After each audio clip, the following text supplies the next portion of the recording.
जय जगत गुरु, जय भारत। भारत देश के आप मेरे सभी भाई बहनों को मुझ पवन दास की तरफ से प्यार भरा नमस्कार, राम राम। भाई और बहनों, आज का वीडियो बहुत ही महत्वपूर्ण है, विशेषकर उन भाई बहनों के लिए जो आध्यात्मिक क्षेत्र में रुचि रखते हैं, जिन्होंने अपना कोई गुरुजी बना रखा है, जो धर्मशास्त्रों का अध्ययन करते हैं। आज उन भाई बहनों को 1 लाख रुपए घर बैठे कमाने का सुनहरा मौका है। जी हां, आप 1 लाख रुपए कमा सकते हैं आज। ये वीडियो अंत तक पूरा देखकर, स्क्रीन पे आप देख रहे होंगे, बस एक सवाल का जवाब दो, आधा घंटे में 1 लाख रुपए कमाओ। आप कितने ही भाई बहन 1 लाख रुपया कमा सकते हैं? कोई लक्की ड्रॉ नहीं निकाला जाएगा, कोई 5 लोगों को चूज नहीं किया जाएगा। आप जितने भी लोग मुझे गलत साबित करेंगे, मैं आपसे 20 क्वेश्चन करूंगा। 20 क्वेश्चन, आपने केवल मुझे 1 क्वेश्चन पे गलत साबित करना है। और यदि आपने मुझे प्रमाणों के साथ गलत साबित कर दिया तो 1 लाख रुपए जो आप मेरे हाथ में देख रहे हैं, ये आपके हो सकते हैं। 1 लाख रुपए कमाने के लिए आज के टाइम में व्यक्ति को कितनी मेहनत करनी पड़ती है, कितनी भागा दौड़ करनी पड़ती है, कितना परेशान होना पड़ता है, तब कहीं जाके 1 लाख रुपया 2-3 महीने बाद उसकी पॉकेट में आता है। और यहां सिर्फ आधा घंटे में, जी हां, तरीका क्या है? केवल आपने अपने मोबाइल में रोजाना आधा घंटे सत्संग सुनना है। जी हां, केवल आधा घंटा रोजाना आपने अपने मोबाइल पे सत्संग सुनना है। झूठ नहीं बोलना, मार्केट में नहीं जाना, LIC के लिए लोगों से किस्तें लेके नहीं आना, सिर्फ घर बैठे, ऑफिस बैठे, गाड़ी में चलते फिरते, पार्क में बैठे बैठे केवल आधा घंटे आपने अपने मोबाइल पे सत्संग सुनना है। और यदि आपने मुझे 20 क्वेश्चन में से किसी एक क्वेश्चन के आंसर में भी प्रमाणों के साथ में गलत साबित कर दिया तो ये 1 लाख रुपया आपका हो सकता है। तो चलिए हम शुरुआत करते हैं आज के वीडियो की। वीडियो बहुत ही महत्वपूर्ण है, अंत तक देखिएगा। और यदि आप मुझे एक भी सवाल के जवाब में गलत साबित नहीं कर पाते हैं तो मैं आपको एक ऑप्शन दूंगा। ऑप्शन ये है, आप इस सवाल के जवाब को ढूंढने में अपने परिवार की मदद ले सकते हैं, अपने घर वालों की मदद ले सकते हैं, यार दोस्तों की मदद ले सकते हैं, और आप अपने गुरुजनों की भी मदद ले सकते हैं। वो गुरुजन जो आपको आध्यात्मिक पाठ पढ़ाते हैं, वो गुरुजी जो आपको भागवत की कथाएं सुनाते हैं, रामायण का पाठ करते हैं, महाभारत का पाठ करते हैं, आप उन गुरुओं से भी मदद ले सकते हैं। और वो गुरुजन भी 1 लाख रुपया कमा सकते हैं। जो गुरुजन हमारे सभी धर्मशास्त्रों के प्रकांड ज्ञाता हैं, जिन्होंने एक एक वाणी, दोहे, चौपाई और श्लोक को घोट घोट के पी रखा है, वो धर्म गुरु 1 लाख रुपया कमा सकते हैं घर बैठे। आप मार्केट में जाते हो, जागरण करते हो, कितना समय बर्बाद करते हो, पूरी रात अपना थूक बिलोते हो, भजन गाते हो, कथा करते हो, तब कहीं जाके आपको सुबह 1 लाख रुपया मिलता है। यहां केवल आपको घर बैठे आधा घंटे में 1 लाख रुपया मिल रहा है। गुरुजी 1 लाख रुपया, कहीं नहीं जाना, सिर्फ मैं आपसे 20 क्वेश्चन करूंगा और आपने 20 के जवाब नहीं देने। कितना आसान है। केवल 20 में से यदि आपने 1 सवाल के जवाब में भी मुझे गलत साबित कर दिया, ये 1 लाख रुपया आपकी जेब में। तो चलिए शुरू करते हैं आज का पहला सवाल। जी हां भाई और बहनों, आप पीछे स्क्रीन पर देख रहे हैं, ये मेरा आपसे पहला सवाल है। यदि आप मुझे इसके जवाब में गलत साबित कर देते हैं तो आप 1 लाख रुपया जीत सकते हैं। गलत साबित करो 1 लाख रुपया पाओ। सवाल क्या है जो मैंने आपसे किया है? मां दुर्गा के पति का नाम काल है। जी हां, दुर्गा माता है, उनके हस्बैंड का नाम, उनके पति देव का नाम काल भगवान है, काल निरंजन। जी हां, यदि आप मुझे गलत साबित कर दें, किसी भी हिंदू धर्मशास्त्र को उठा के, तो 1 लाख रुपया आप जीत सकते हैं। और निश्चित तौर पे भाइयों और बहनों, यदि आप अपने धर्म गुरुओं की मदद लेंगे, जो धर्म गुरु आपको सभी आध्यात्मिक सदग्रंथों से आपको ये कथाएं सुनाते हैं, रामायण सुनाते हैं, महाभारत सुनाते हैं, श्री भागवत की कथा सुनाते हैं, निश्चित तौर पे आपके धर्मगुरु 1 लाख रुपया जीतने में आपकी मदद कर सकते हैं। यदि आपके पास इस सवाल का जवाब नहीं है तो मैं आपसे प्रार्थना करूंगा, 1 लाख रुपया जीतने का मौका मत गवाइए। आप अब की बार जब भी आश्रम में अपने गुरुदेव के पास में जाएं, आप उनकी कथा में जाएं, तो आप उनके सामने ये सवाल रखिए कि गुरुदेव, शेरा वाली माता दुर्गा के पति का नाम क्या है?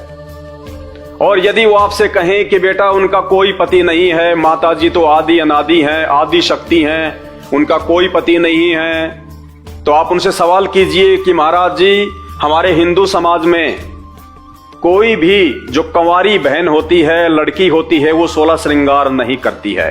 माता जी ने नाक में श्रृंगार कर रखा है, कानों में कुंडल पहन रखे हैं, माथे पे बिंदी लगा रखी है, हाथों में माता जी ने जो है कंगन पहन रखे हैं, और माता जी ने 16 श्रृंगार किए हुए हैं। अगर माता जी शादीशुदा नहीं है, माता जी का कोई पति नहीं है, तो माता जी ने 16 श्रृंगार क्यों कर रखे हैं? इसलिए आप उनसे सवाल कीजिएगा। अगर आपके धर्म गुरु इस बात का जवाब नहीं दे सकते हैं, या आपके पास इस बात का कोई जवाब नहीं है, तो 1 लाख रुपए आप नहीं जीत सकते। और यदि आप चाहते हैं माता जी के पति का विवरण कहां है, कौन से ग्रंथ में है, कहां पे लिखा हुआ है कि माता जी शादीशुदा है, माता जी के हस्बैंड का नाम काल है, और माता जी आदि अनादि शक्ति नहीं है, माता जी का भी जन्म होता है और मृत्यु होती है, माता जी से ऊपर तो आदि शक्ति कोई और है। यदि आप इसका सही जवाब चाहते हैं और आप अपने आध्यात्मिक जीवन की दिशा को सही रास्ते पे लेके जाना चाहते हैं, तो आप YouTube पे जाके सर्च करें सृष्टि रचना संत रामपाल जी महाराज। जी हां, आपको इस सवाल का हमारे धर्म ग्रंथों से, हमारे धर्म शास्त्रों से बिल्कुल प्रमाणित जवाब मिलेगा। और आप अपने धर्म गुरुओं का भी मुंह बंद कर सकते हैं। आप अपने गुरुदेव को जाके कह सकते हैं कि गुरुदेव, इतने दिनों से आपने हमें क्यों मूर्ख बनाया?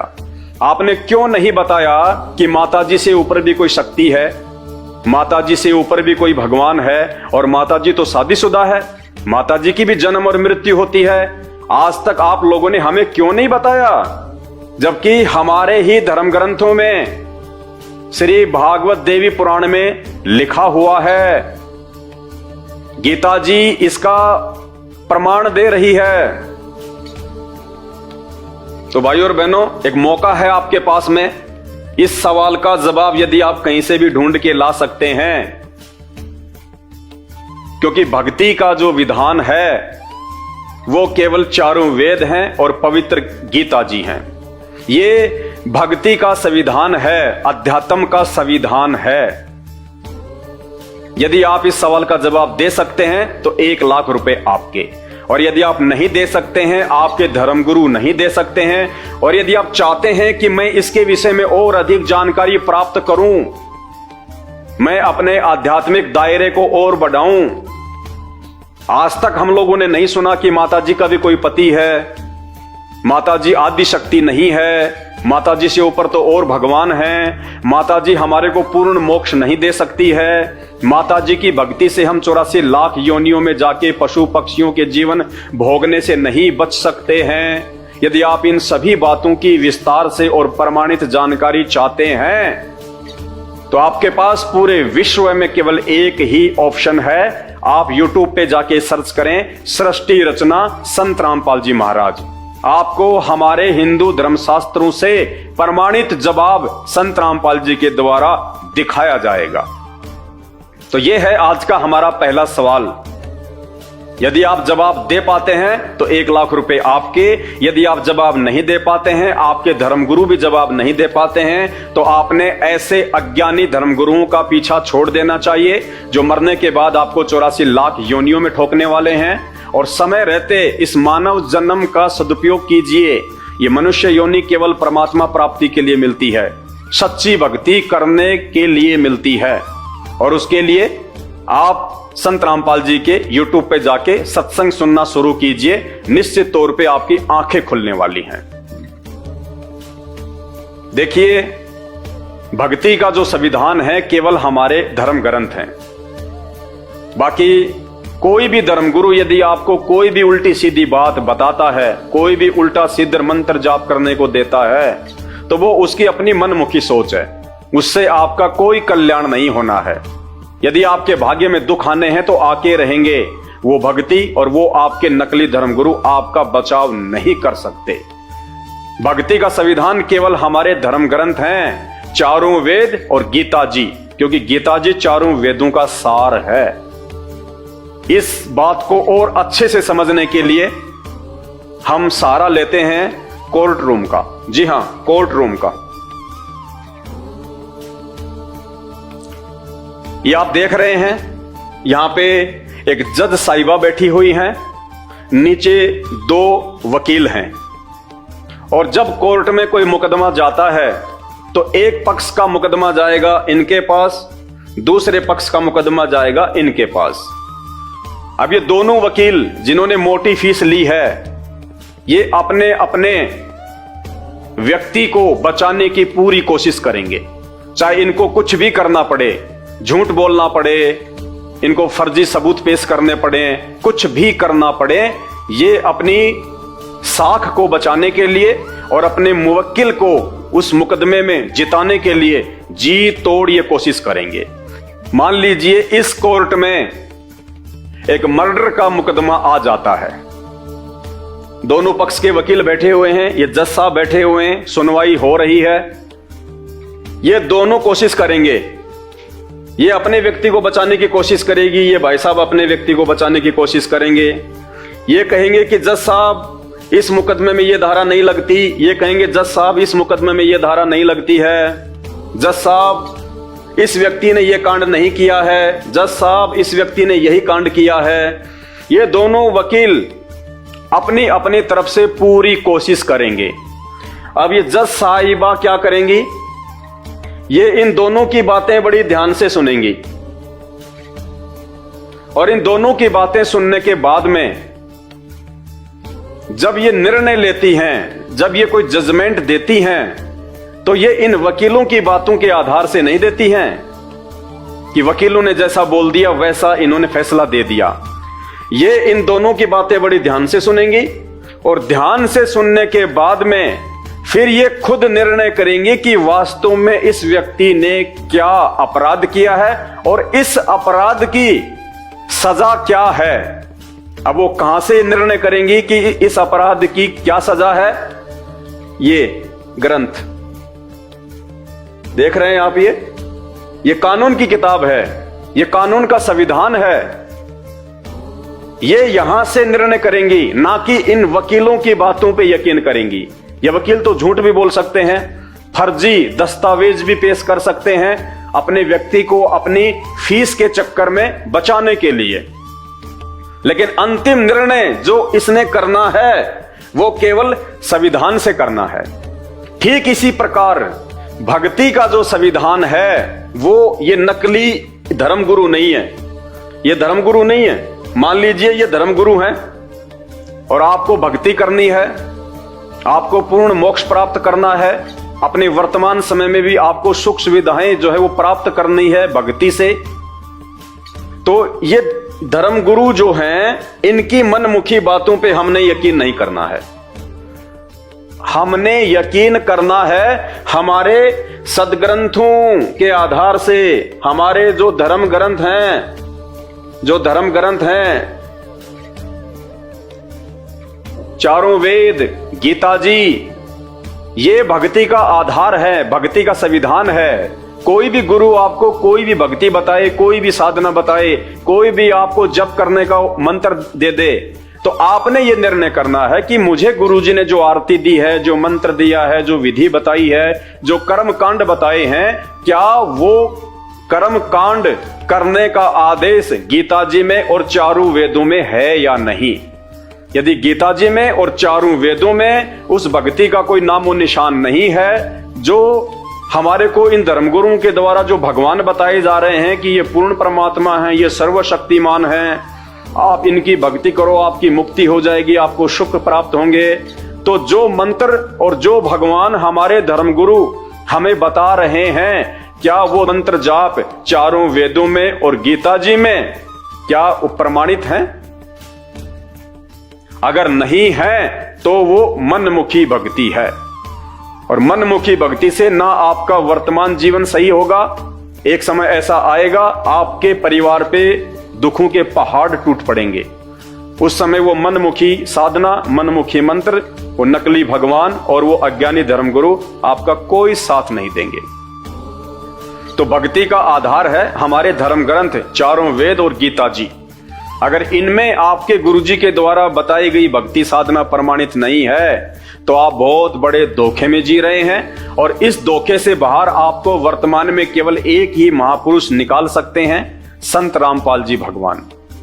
यूट्यूब पे जाके आप उनके सत्संग सुनना शुरू कीजिए। सृष्टि रचना संत रामपाल जी भगवान। यदि आप सृष्टि रचना से अपरिचित रहेंगे, आप किसी भी धर्म ग्रंथ को, किसी भी भगवान को कभी नहीं समझ पाएंगे।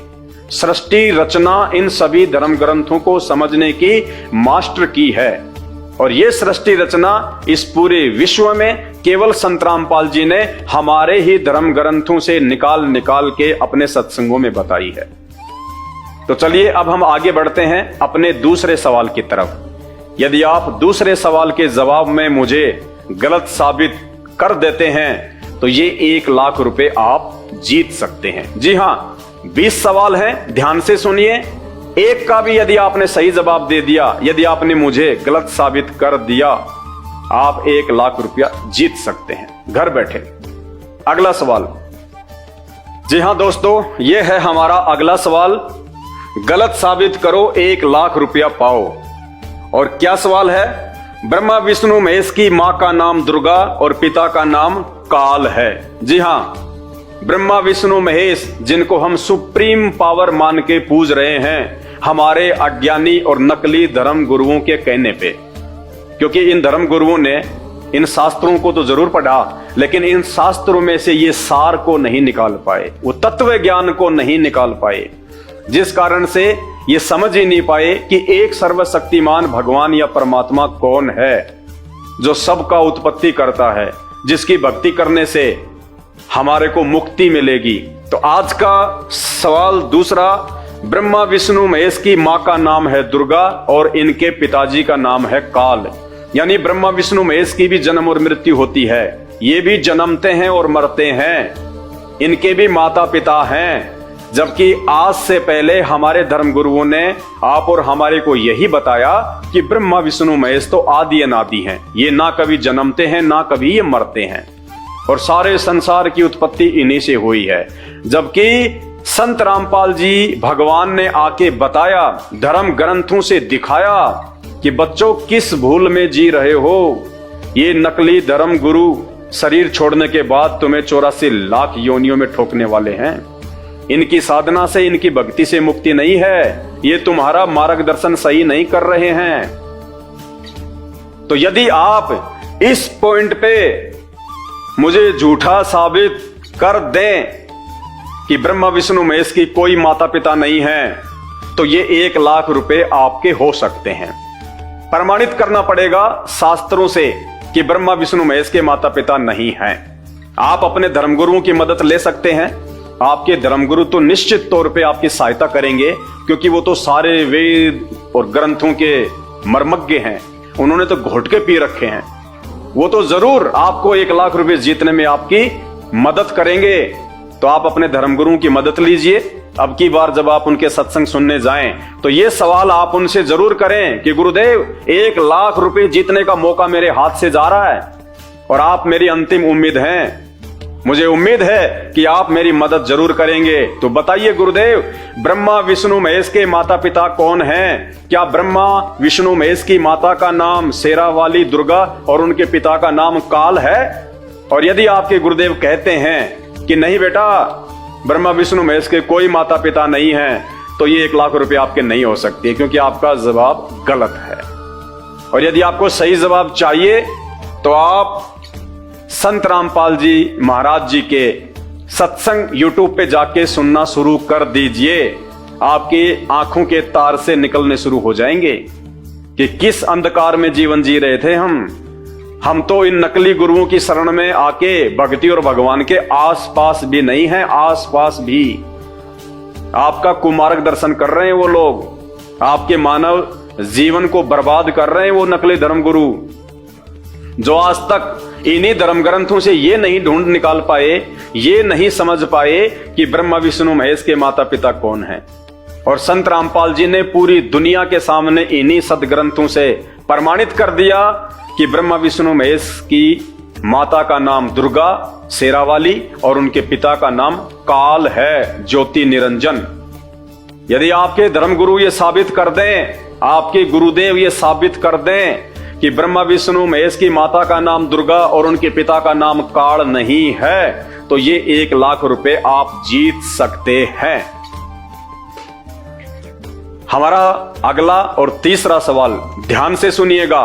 हो सकता है तीसरे सवाल का जवाब तो आपके गुरुजी जरूर दे देंगे, क्योंकि इतना तो ज्ञान होगा। जब इतने वर्षों से ये लोग ग्रंथ पढ़ रहे हैं, भागवत की कथाएं कर रहे हैं, आप लोगों को मीठे मीठे प्रवचन सुनाते हैं, तो निश्चित तौर पे 20 में से 1 का तो सही जवाब उनके पास में मिलेगा ही मिलेगा। तो वीडियो अंत तक पूरा ध्यान से देखिए और कोशिश कीजिए कि आज 1 लाख रुपए आप जीत लें, वरना भाई धिक्कार है आपके गुरुजी को और आपकी भक्ति करने को। क्योंकि जो भी सवाल आपसे पूछे जा रहे हैं वो वही सवाल हैं जो हमारे देवी देवता हैं, जिनकी हम लोग भक्ति कर रहे हैं, जिनकी कथाएं हमारे गुरुदेव हमें रोज सुनाते हैं। तो 20 में से 1 सवाल का जवाब तो मिलना चाहिए। अगर आप नहीं दे पाते हैं तो बताइए, क्या आपने सत्संग सुने, क्या आपने वो कथाएं सुनी फिर, और क्या आपके धर्मगुरुओं ने आपको कथाएं सुनाई? इसका मतलब वो टाइम पास कर रहे हैं अपने धार्मिक धंधे के लिए और आप भी अपना टाइम पास करने के लिए जाते हैं। तो भाई ये जो मानव जन्म मिला है ना, ये मनुष्य योनि जो 84 लाख योनियों के बाद मिलती है, ये टाइम पास के लिए नहीं मिलती है। इसका एक एक क्षण बड़ा कीमती है। तो अगला सवाल ध्यान से सुनिए। यह है हमारा अगला सवाल।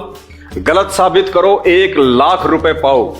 हमारे को जन्म देने और मारने के पीछे काल का स्वार्थ है। हां जी, दास आपसे सवाल कर रहा है कि हम सभी लोगों को, जितने भी मानव शरीरधारी स्त्री और पुरुष हैं पूरे विश्व में, रोज जो मर रहे हैं, कोई एक्सीडेंट में, कोई शराब पी के, कोई बीमारी से, कोई वैसे मर रहा है, हम सबको मारने के पीछे एक ही भगवान का स्वार्थ है, काल का, जो कि दुर्गा जी का पति है और ब्रह्मा विष्णु महेश का पिताजी है।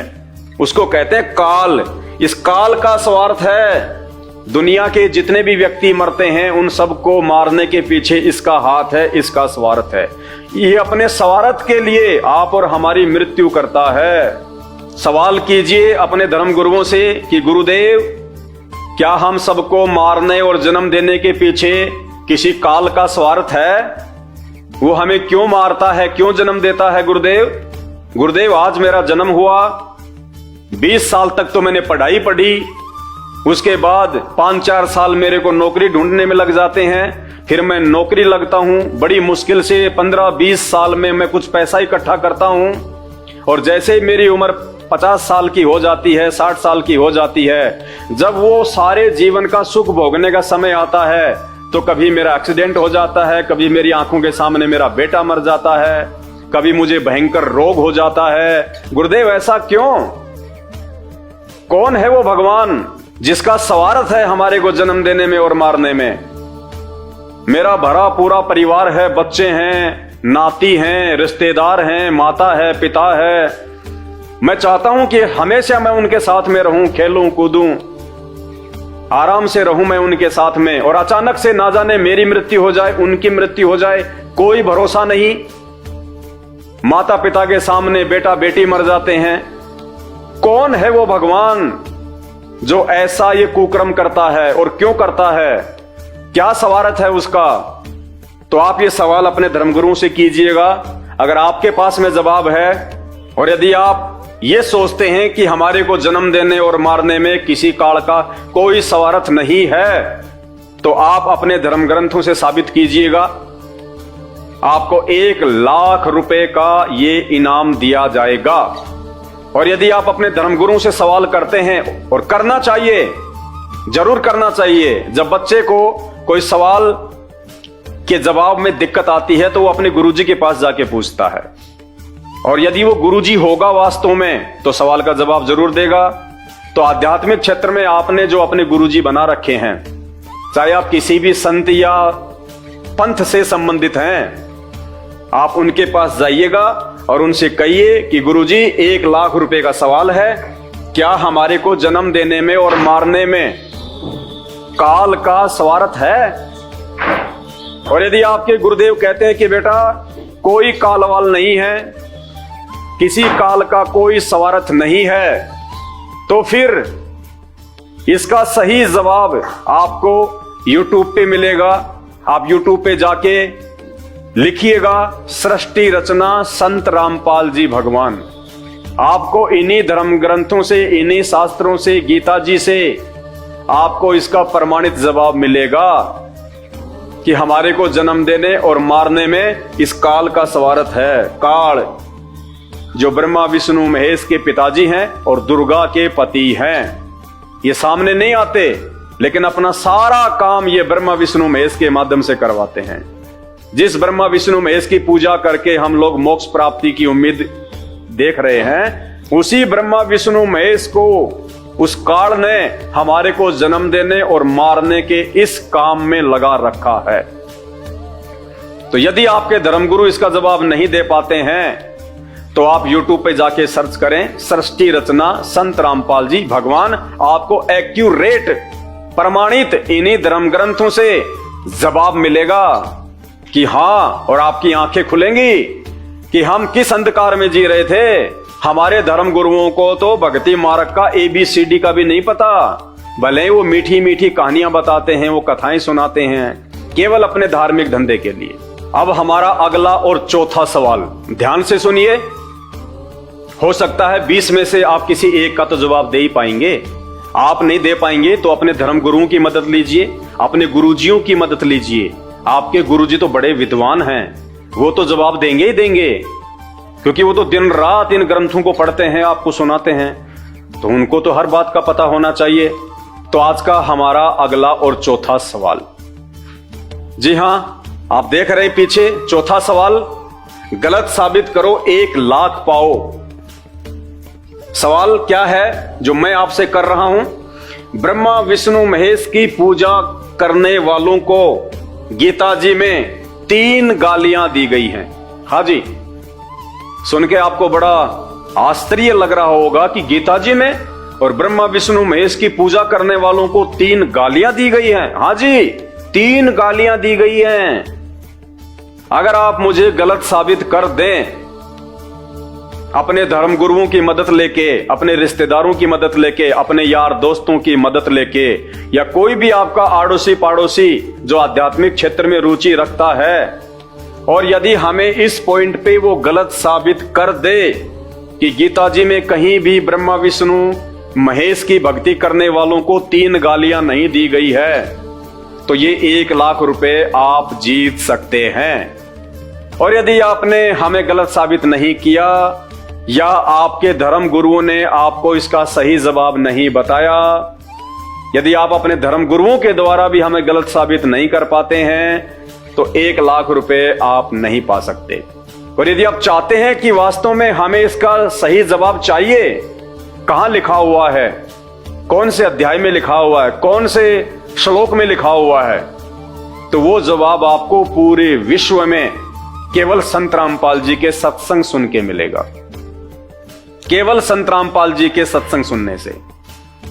इसलिए मैं आपसे कह रहा हूं, रोजाना आधा घंटे सत्संग सुनिए संत रामपाल जी का यूट्यूब पे, और विशेषकर सृष्टि रचना संत रामपाल जी भगवान। देखिए, गीता जी चारों वेदों का सार है। पहली बात तो वेद ही कितने सांकेतिक हैं, कोड वर्ड में हैं। वेदों को समझना आम साधु संत महात्मा के वश की बात नहीं है। और जो गीता जी है वो चारों वेदों का निष्कर्ष है, सार है।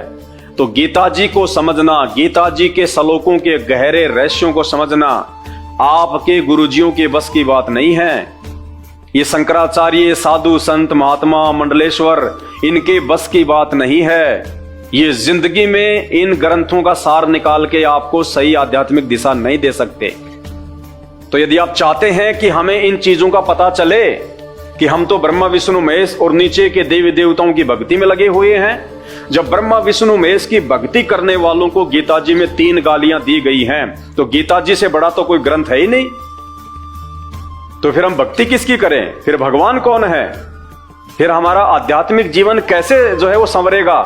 तो इन सभी बातों की जानकारी के लिए और सत्य जानकारी के लिए, प्रमाणित जानकारी के लिए, इन हमारे सभी धर्म ग्रंथों से प्रमाणित जानकारी के लिए और गीता जी से ही संत रामपाल जी आपको उंगली रख रख के बताएंगे कि ये कौन सा अध्याय है, कौन सा श्लोक है, ध्यान से पढ़ लो। ये ब्रह्मा विष्णु महेश हैं और इनकी भक्ति करने वालों को गीता जी में ये 3 गालियां दी हुई हैं।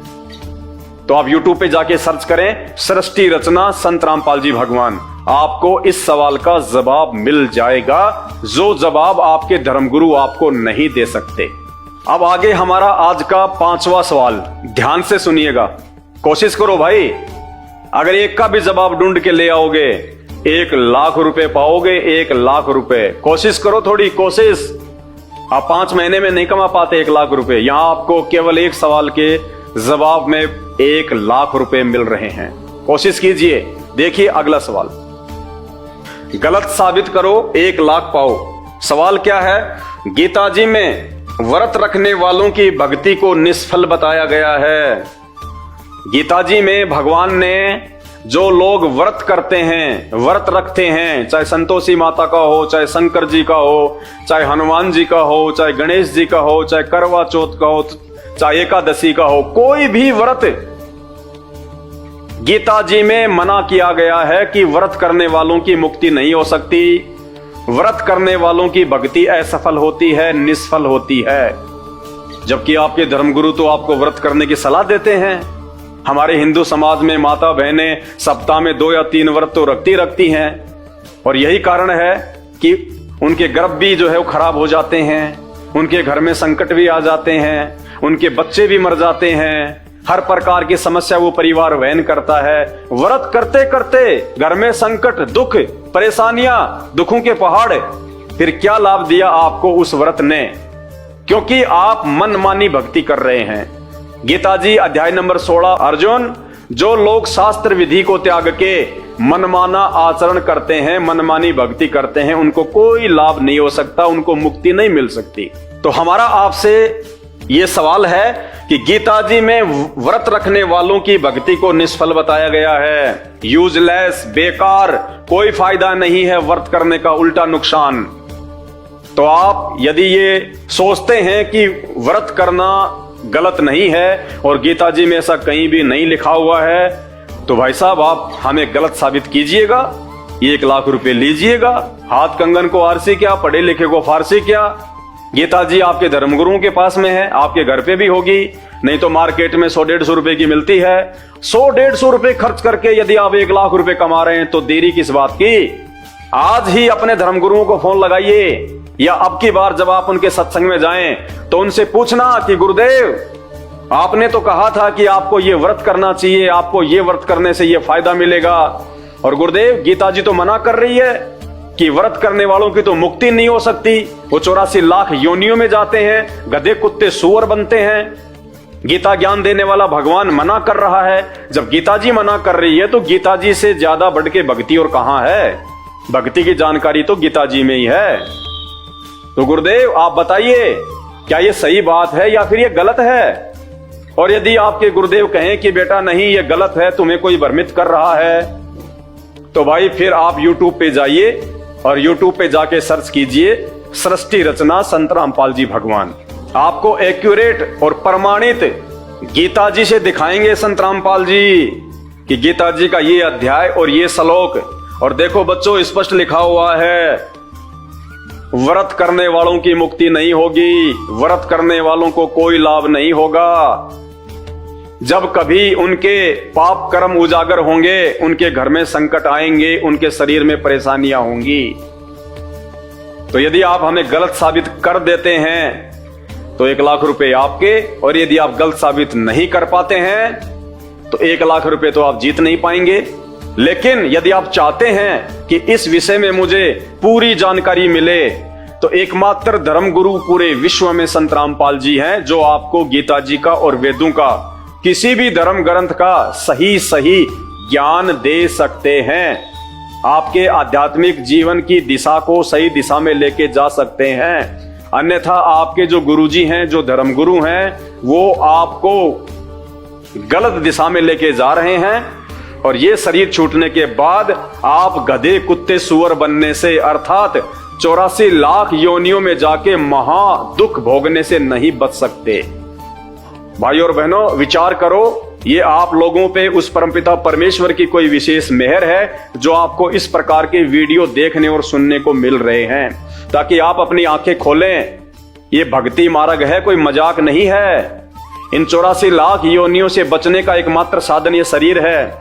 और ये शरीर से केवल यदि हम सही साधना करेंगे, सही भगवान को चूज करके, सही सतगुरु को चूज करके अगर भक्ति करेंगे, तो हम इन 84 लाख योनियों से बाहर हो सकते हैं। अन्यथा अगला जन्म गधा कुत्ता सुअर फिर कोई नहीं समझाएगा, और समझाएगा तो आप समझने के लायक भी नहीं रहेंगे, क्योंकि ये बातें आपको केवल इस मानव शरीर में समझ आ सकती हैं। तो भाई और बहनों, अब हम बढ़ते हैं अगले सवाल की तरफ, और कोशिश कीजिएगा कि आज आप 1 लाख रुपए जीतें। अगर आप जवाब नहीं दे पाते हैं, यदि आप हमें गलत साबित नहीं कर पाते हैं, तो आप अपने धर्म गुरुओं की मदद लीजिए, अपने गुरुजियों की मदद लीजिए।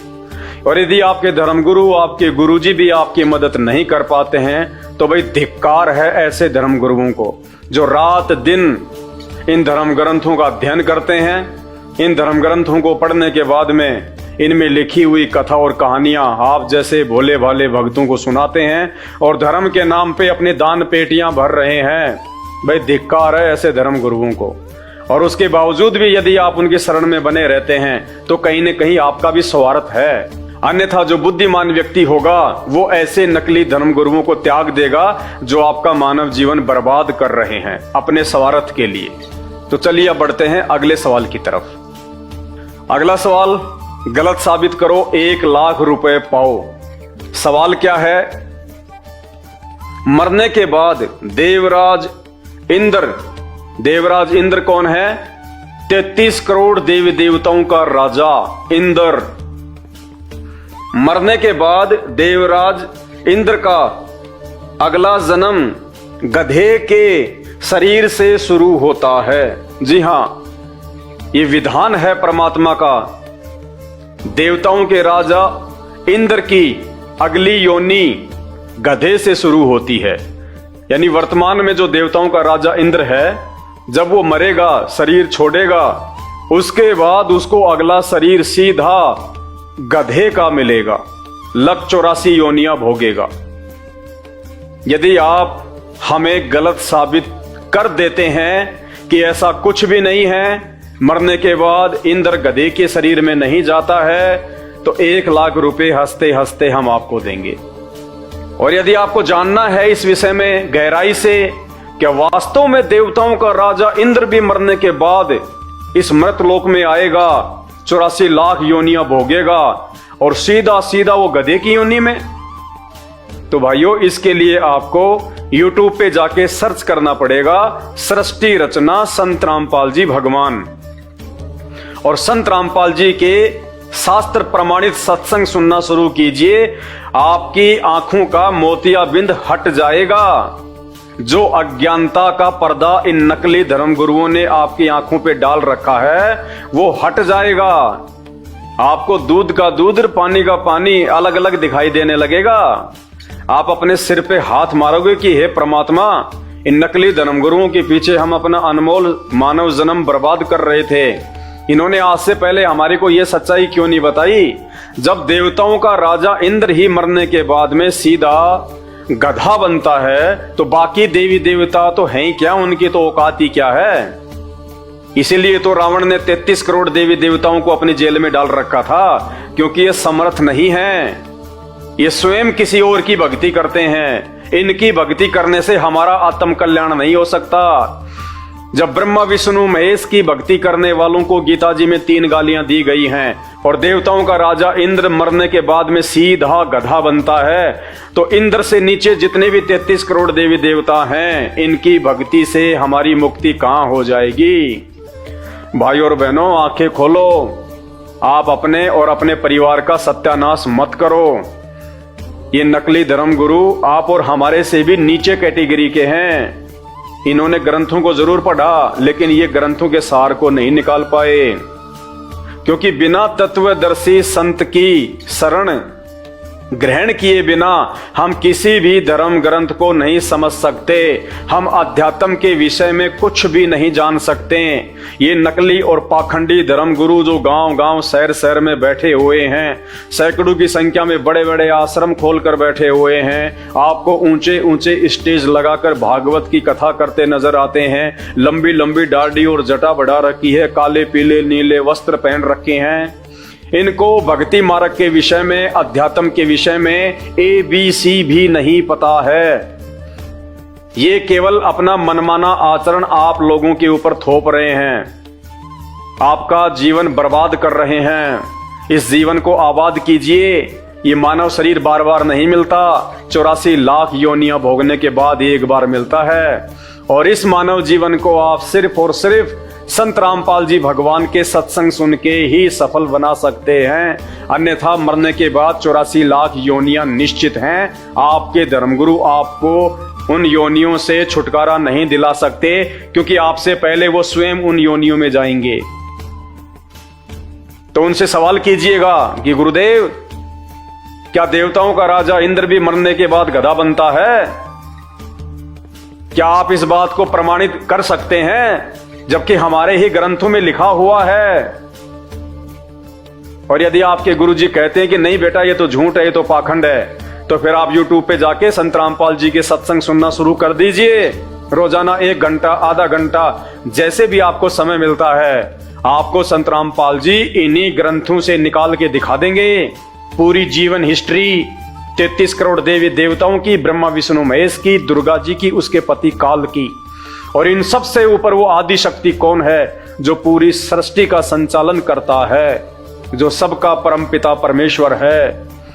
आपकी आंखें खुलेंगी। त्याग दीजिए ऐसे नकली धर्म गुरुओं को जो आपके धर्म के धर्म ग्रंथों के विषय में ही नहीं जानते हैं। अरे वो टीचर किस काम का जो अपने ही सिलेबस से अपरिचित है, वो तो उस बच्चे के भविष्य का दुश्मन है, दुश्मन। तो इसी प्रकार ये जितने भी धर्मगुरु हमारे देश में हैं, केवल एकमात्र संत रामपाल जी को छोड़कर जितने भी ये शंकराचार्य, संत, महंत, मठाधीश, 1008 की उपाधि लेके बैठे हुए परमहंस, परम संत, और बाकी छोटे मोटों की तो गिनती ही नहीं, ये सब के सब नकली हैं।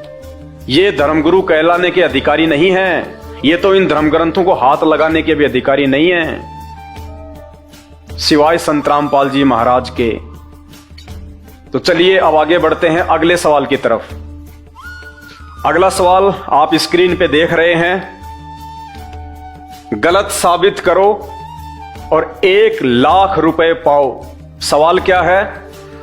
ओम के अलावा कोई भी जाप करने का मंत्र नहीं है। हाँ जी, चारों वेद और गीता जी में एक ओम मंत्र के अलावा कोई भी मंत्र जाप करने का आदेश नहीं है, परमात्मा का विधान नहीं है। आपके धर्मगुरु आपको जो भी मंत्र जाप देते हैं, एक ओम मंत्र के अलावा राधे राधे श्याम मिला दे, हरे कृष्णा रामा रामा कृष्णा कृष्णा, ओम नमः भागवते वासुदेवाय।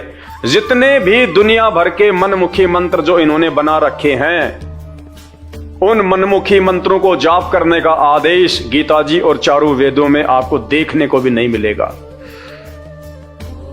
और यदि आप कोशिश करें हमें गलत साबित करने की, तो आप हमें गलत साबित कीजिए और 1 लाख रुपए घर बैठे पाइए। चारों वेदों और गीता जी में यदि आपको एक ओम मंत्र के अलावा दूसरा कोई भी मंत्र जाप करने का मिल जाए, आप हमें प्रमाणों के साथ में भेजिएगा, साबित कीजिएगा कि गीता जी के इस अध्याय में और इस श्लोक में ओम मंत्र के अलावा ये मंत्र भी जाप करने का है, या चारों वेदों में ओम मंत्र के अलावा कोई भी मंत्र जाप करने का है, तो 1 लाख रुपए घर बैठे पाइए। अन्यथा ये जितने भी नकली धर्मगुरु जो आपको ये राधा राधा राधा राधा, हरे रामा हरे रामा हरे कृष्णा, जो भी मंत्र आपको दे रहे हैं, ये सब मनमुखी मंत्र हैं। और इन मनमुखी मंत्रों से आपके मानव जीवन का कल्याण नहीं हो सकता। भक्ति करते करते भी आप दुखी ही रहेंगे। कब आपकी आंखों के सामने आपके परिवार का कोई सदस्य मृत्यु को प्राप्त हो जाए, कब आपका या आपके परिवार का एक्सीडेंट हो जाए, कब और कौन सी महामारी आके आपको और आपके परिवार को घेर ले, आपके परिवार का सत्यानाश कर दे, कोई भरोसा नहीं। जब तक आपके पूर्व जन्मों के जो पुण्य आपके पास में है, तब तक आपका जीवन ठीक ठाक चल रहा है। आप सोच रहे हैं कि हमने तो गुरुजी बना रखे हैं, गुरुजी जैसा कहते हैं वैसा हम करते हैं, गुरुजी के द्वारा दिया गया मंत्र जाप करते हैं, गुरुजी को हम दान धर्म भी कर रहे हैं। जी नहीं, उससे आपको किसी प्रकार का कोई फायदा नहीं, यदि आपकी भक्ति चारों वेद और गीता जी के अनुसार नहीं है तो। जिस भी देव को आप अपना इष्ट मानकर पूज रहे हैं, यदि वो देव गीता जी और वेदों के अनुसार पूर्ण नहीं है, तो आपकी भक्ति निष्फल है। आप केवल अपना समय और श्वासें बर्बाद कर रहे हैं। आपके आने वाले समय में यदि कोई संकट हो, तो उसको वो मंत्र, वो भगवान, वो भक्ति, वो गुरु नहीं टाल सकते। तो आप हमें इस पॉइंट पे गलत साबित कीजिए कि चारों वेद और गीता जी में ओम मंत्र के अलावा कोई और भी मंत्र है। और यदि आप हमारे को गलत साबित करते हैं, तो 1 लाख रुपए आप जीत सकते हैं। और यदि आप चाहते हैं कि अगर ऐसी बात है तो इस विषय में मुझे और जानकारी चाहिए, मुझे तो अपने आत्मा के उद्धार से मतलब है, आत्मा का उद्धार चाहे मेरा कहीं से भी हो जाए, तो आप YouTube पर संत रामपाल जी महाराज जी के सत्संग सुनना शुरू कर दीजिएगा। यदि आप अपना जीवन सफल बनाना चाहते हैं तो उनके अलावा पूरी धरती पर दूसरा कोई धर्मगुरु नहीं है जो आपको सही आध्यात्मिक मार्ग की जानकारी दे सकता है। तो कोशिश कीजिए हमें इस पॉइंट पे आप गलत साबित करने का, और जीतिए 1 लाख रुपए। ऐसा मौका दोबारा नहीं मिलेगा। सवाल कीजिए अपने धर्मगुरुओं से, जिनकी दान पेटियां आपने अपनी मेहनत की कमाई से भर रखी हैं, जो आपके पैसों पे ऐसो आराम कर रहे हैं, हराम का जीवन जी रहे हैं, जो आपको सही मार्गदर्शन भी नहीं दे रहे। जो मार्गदर्शन इन्हीं धर्म ग्रंथों में लिखा हुआ है, इन्हीं धर्म ग्रंथों में वर्णित भक्ति के विपरीत तुम्हें भक्ति बता रहे हैं, तुम्हारा जीवन बर्बाद कर रहे हैं। ऐसे धर्म गुरुओं को आज ही त्याग दीजिए और संत रामपाल जी के YouTube पे जाके सत्संग सुनना शुरू कीजिए। भाइयों और बहनों, इन 84 लाख योनियों से बाहर निकालने का मार्ग केवल संत रामपाल जी के पास में है। बाकी 33 करोड़ देवी देवता और ब्रह्मा विष्णु महेश भी 84 लाख योनियों के चक्कर से बाहर नहीं हैं। तो सोचिए, इनकी भक्ति करके, और जो धर्मगुरु इन देव देवताओं की ही भक्ति करवाते हैं, उनके पीछे आंख बंद करके बैठे रहने से आप और हम 84 लाख योनियों से बाहर नहीं निकल सकते। गधे कुत्ते सूअर बनने से नहीं बच सकते। केवल एक संत रामपाल जी हैं वर्तमान में पूरे विश्व में जो आपको सही भक्ति की जानकारी दे सकते हैं, सही भक्ति जाप दे सकते हैं, क्योंकि संत रामपाल जी ही एकमात्र अधिकारी सतगुरु हैं जो केवल ओम मंत्र का भी जाप दे सकते हैं। इन चारों वेदों में, गीता जी में जो ओम मंत्र लिखा हुआ है, वो ओम मंत्र दान करने के अधिकारी भी आज पूरे विश्व में, पूरी धरती पर केवल एकमात्र संत रामपाल जी हैं। अन्य कोई धर्म गुरु वो ओम मंत्र भी आपको जाप करने के लिए नहीं दे सकता। तो चलिए अब बढ़ते हैं हम अपने अगले सवाल की तरफ। ये हमारा अगला सवाल, गलत साबित करो 1 लाख रुपए पाओ। सवाल क्या है, ध्यान से पढ़िए। चारों वेद में ब्रह्मा विष्णु महेश श्री राम व श्री कृष्ण जी का नाम तक नहीं है। जी हां, जो भक्ति का संविधान है, हमारे चारों वेद और पवित्र गीता जी, इनमें कहीं भी ब्रह्मा विष्णु महेश का, उनकी माता शेरावाली का और श्री राम व श्री कृष्ण जी का नामो निशान भी नहीं है। वेद उस परमात्मा की महिमा गाते हैं। चारों वेदों में परमात्मा की महिमा है। अगर श्री राम, श्री कृष्ण या ब्रह्मा विष्णु महेश या माता जी भगवान हैं, परमात्मा हैं, पूर्ण शक्ति हैं, आदि अनादि शक्ति हैं, तो वेद तो उस आदि अनादि पूर्ण शक्ति, उस परमात्मा की महिमा का बखान कर रहे हैं, उसका नाम लेके।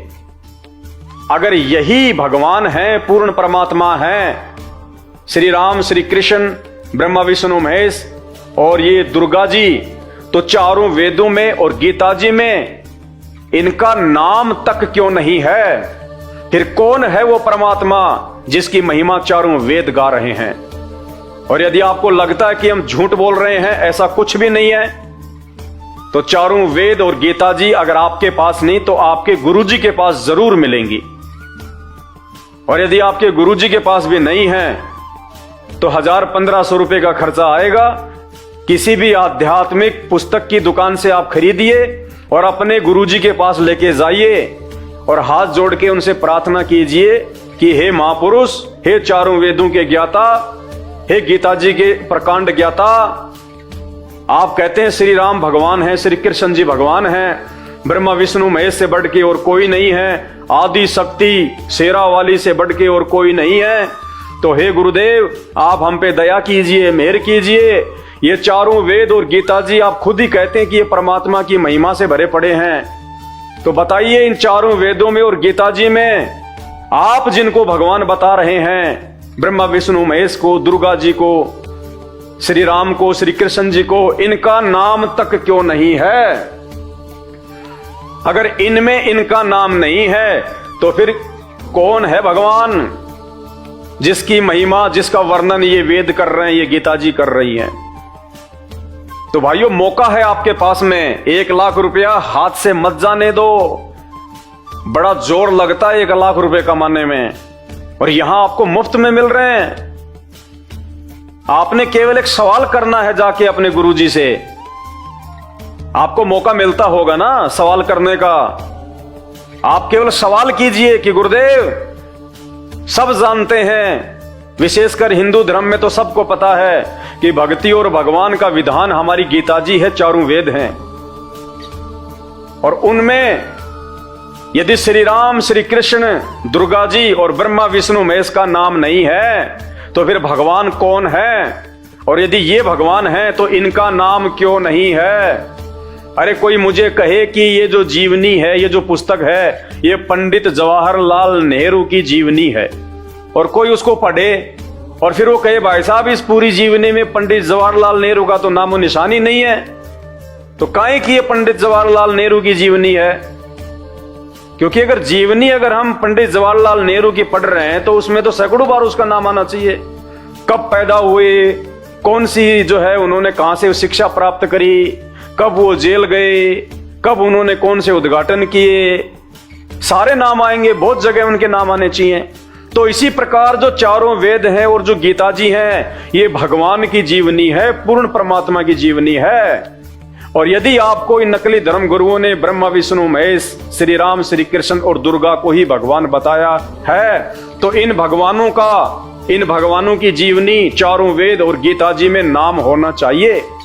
और फिर भी यदि इनका नाम नहीं है तो सीधी सी बात है, ये भगवान नहीं है, ये परमात्मा नहीं है। तो सवाल कीजिए अपने धर्म गुरुओं से, चुप मत रहिए। क्योंकि धर्म गुरु होता है वो आध्यात्मिक क्षेत्र में लोगों का मार्गदर्शन करता है, और मार्गदर्शन करने वाला यदि उल्टी दिशा दे रहा है तो सवाल करना हमारा हक है, अधिकार है।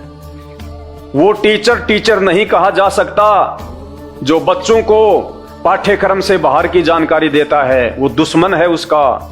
इसी प्रकार ये जितने भी धर्मगुरु हैं ये अपने आप को आध्यात्मिक क्षेत्र का टीचर कहते हैं, धर्म गुरु कहते हैं, ये गुरु कहते हैं, अपने आप को संत कहते हैं। और यदि ये हमारे धर्म ग्रंथों से परिचित नहीं हैं तो इनको कोई अधिकार नहीं है इन धर्म ग्रंथों को हाथ लगाने का, जो हमारे अनमोल मानव जीवन के साथ में खिलवाड़ कर रहे हैं। तो भाइयों और बहनों, या तो अपने धर्म गुरुओं से सवाल कीजिए, इन प्रश्नों के जवाब लीजिए, और यदि आपको नहीं दे पाते हैं तो आप YouTube पे जाके संत रामपाल जी के सत्संग सुनना शुरू कर दीजिए। आंखें फटी की फटी रह जाएंगी, और उन नकली धर्म गुरुओं को त्यागने में आप जरा भी संकोच नहीं करेंगे, जरा भी शर्मा शर्मी नहीं करेंगे, क्योंकि आपको तो अपने आत्म कल्याण से मतलब है। तो कोशिश कीजिएगा इस पॉइंट पे हमारे को झूठा साबित करने का, और जीतिए 1 लाख रुपए। और नहीं जीत पाते हैं तो ये आपका दुर्भाग्य, लेकिन ये दुर्भाग्य आपका उस समय सौभाग्य में तब्दील हो सकता है जब आप YouTube पे जाके संत रामपाल जी के सत्संग सुनना शुरू कर देंगे। उसके बाद आपको 1 लाख ही नहीं, आपको 1 करोड़ से भी ज्यादा आपको फायदा मिलेगा, आपको लाभ मिलेगा, जब आपको पता चलेगा कि इस मानव जीवन की तो कोई कीमत ही नहीं है। और आज से पहले तो इन नकली धर्म गुरुओं के चक्कर में हम इसको बर्बाद कर रहे थे, और अब संत रामपाल जी ने हमें आध्यात्मिक क्षेत्र की सत्य और प्रमाणित जानकारी दे दी है। हमें इन धर्म ग्रंथ शास्त्रों से एक भगवान निकाल के दे दिया, हमें वास्तविक भक्ति मंत्र दे दिया जिसकी कोई कीमत नहीं है, हमें 84 लाख योनियों में जाने से बचा लिया। तो बताइए भाई और बहनों, 1 लाख रुपया तो उसके आगे कुछ भी नहीं है।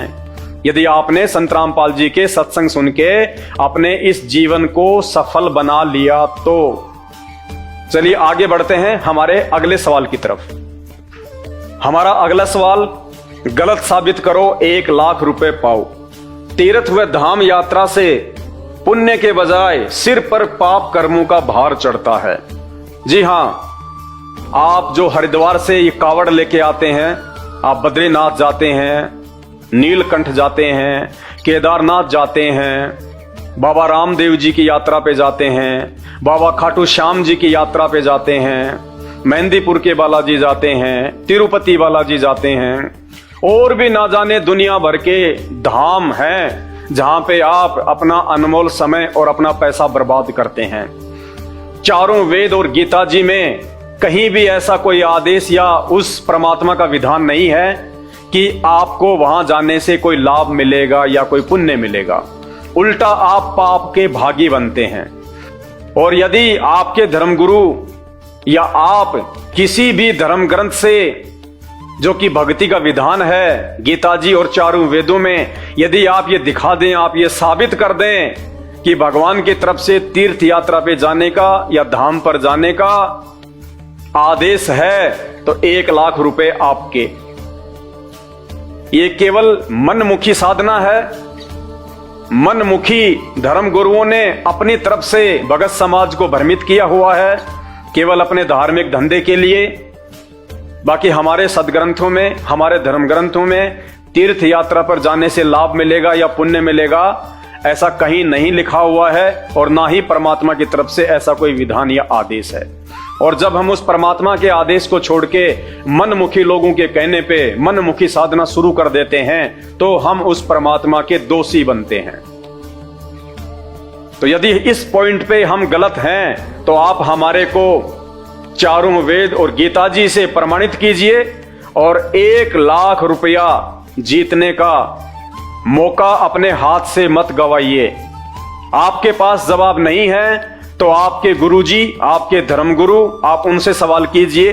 यही सवाल जो मैं आपसे कर रहा हूं।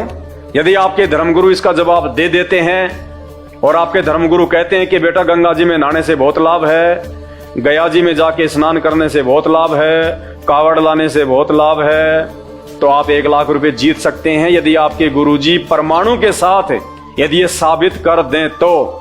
और यदि आपके गुरुदेव भी धर्मशास्त्रों से प्रमाणित नहीं कर पाते हैं तो त्याग दीजिए ऐसे नकली धर्म गुरुओं को जो अपने ही धर्म ग्रंथों के विषय में कि इनमें भक्ति और भगवान के विषय में क्या लिखा हुआ है, तीर्थों के विषय में क्या लिखा हुआ है, देवी धाम के विषय में क्या लिखा हुआ है।